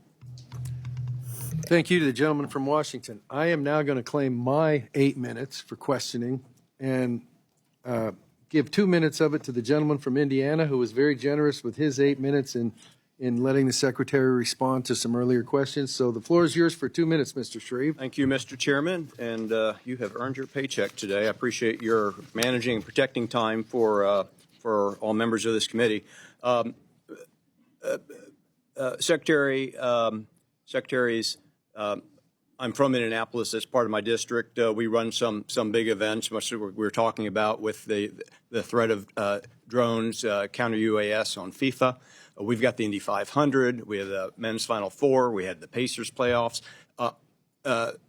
Secretary Edgar, as a mayor, you realize that these threats to public safety arising from the evolution of drones, which are tools as well in the profession, are extraordinary. And DHS is in the lead at managing this threat and these tools. The fiscal year 27 House mark included dedicated counter-UAS funding. And last year's NDAA authorized trained state and local law enforcement to detect, track, and mitigate, take down threatened drones. We can strengthen our ability to protect major events and critical infrastructure. And let's not lose sight of that, but only if local law enforcement has the training, the tools, and the coordination to work with federal. Mr. Secretary or Secretaries,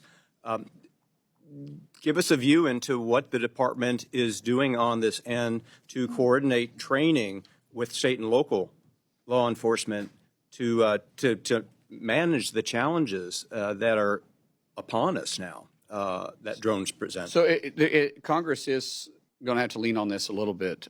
Bringing down a drone for an enthusiast is easy now. We can do it. We do it every day. We do it.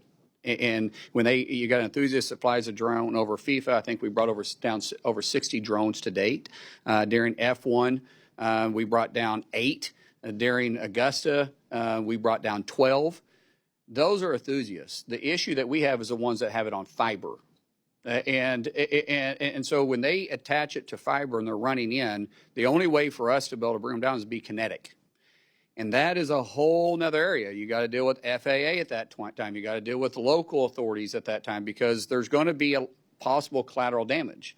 When people say, well, shoot a laser at it. No, that's fine, but a laser doesn't stop within the horizon to which the FAA will give us. So like, for instance, around FIFA, you have 3,000 vertical and you have 3,000 or 3 miles out.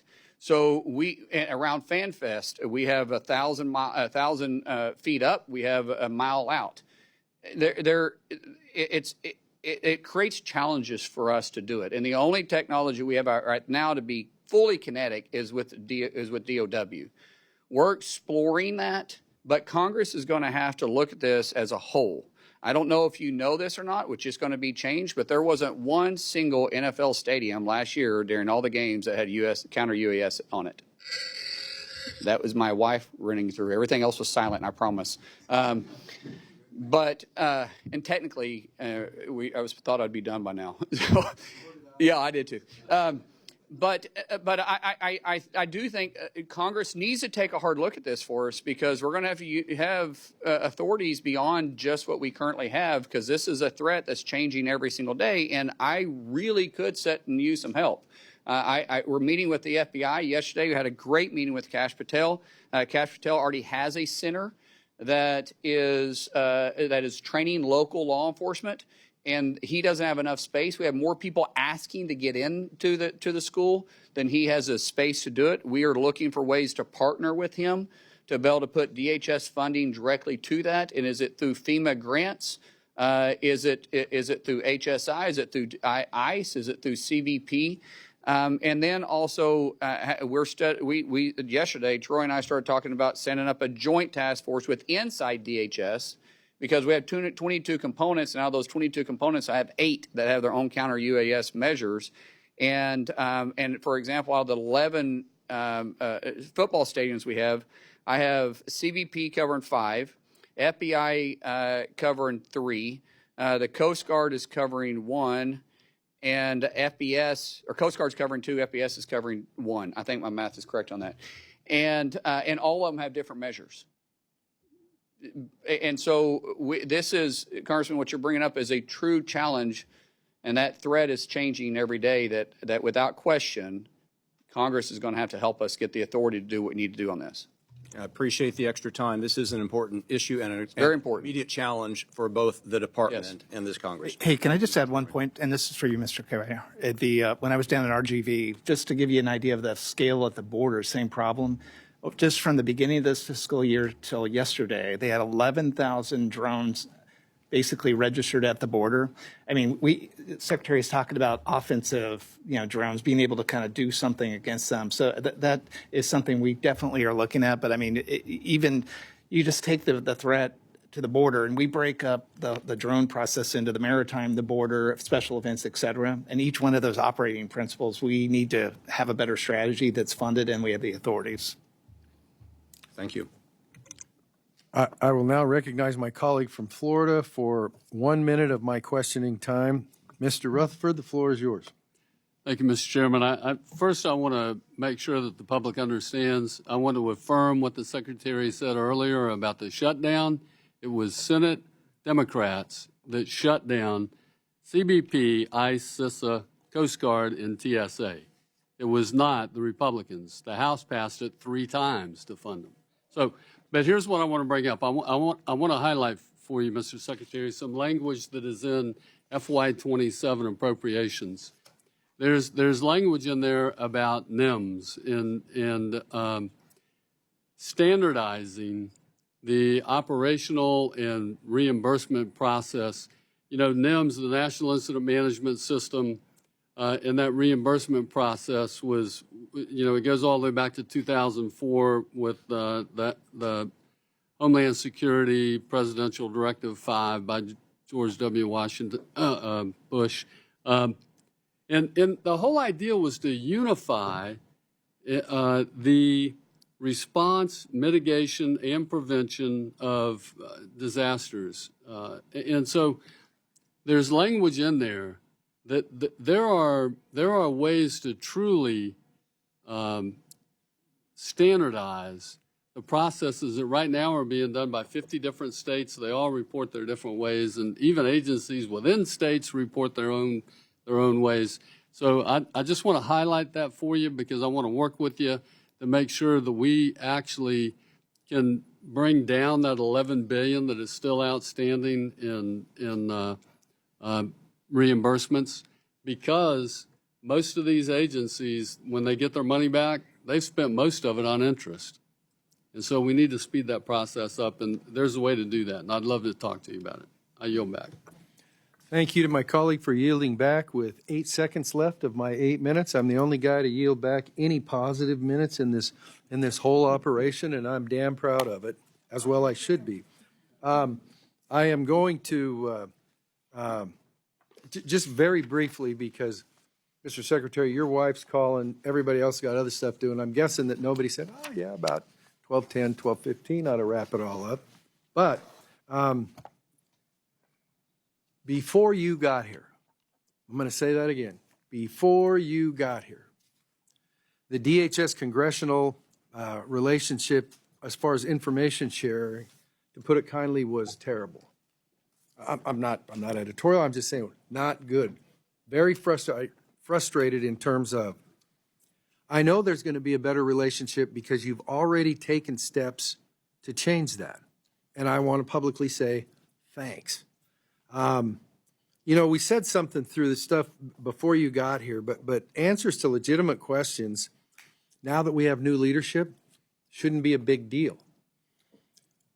We said something to everybody who came before the committee while you were still in the Senate, said, we won't surprise you, don't surprise us. Pretty straightforward statement.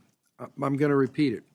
For get-back questions that members have submitted, and I understand you guys got a mission or whatever. It doesn't revolve around what happens in this room or someplace in your own neighborhood or that other sort of stuff. Please be responsive. You get to define what responsive is, but if it's like, hey, we're not going to get a response to your letter back to whatever, have somebody call up and say, here's where we're at, here's something other than, so I don't have people calling me saying they won't talk to me, because then the ball's in my court and I have to try to penetrate it in that. All past history stuff. So anyhow, just so we kind of get where everybody's coming from. There may be additional questions members provide in writing. We ask you to respond to those in a timely manner. I want to thank you for being here today. I know it probably wasn't tops on your list of things to do on a Thursday, but in total fairness, it probably wasn't tops on anybody's list. But it had to be done, so mandatory fund, check that box for everybody for today. You have asked that your opening statement be included in the record. It will be. I will also say that if there are things that were said during this that you feel a need to respond to, please include that in what you submit for the record, and we'll submit that we'll include that in part of the record too. And so I'm not going to commit the absolute sin of saying, does anybody have anything else? I'm going to say that this subcommittee meeting of the Homeland Appropriations, the subcommittee, yeah, easy for you guys to say. Subcommittee meeting is adjourned. Secretary, you should be ashamed of yourself. How dare you? You are the American Gestapo. You separate families. You terrorize communities. You are an absolute predator. You enable women to be assaulted by ICE officers. You enable children to be assaulted, to be sexually assaulted. You don't care about these people. You make your political statements like you do, but you don't. All you care about is representing Trump. And you don't care about the American people. You don't care about the humanity and the human rights of every single human being, including people who migrate to this great nation. You are disgusting. You should be ashamed of yourself.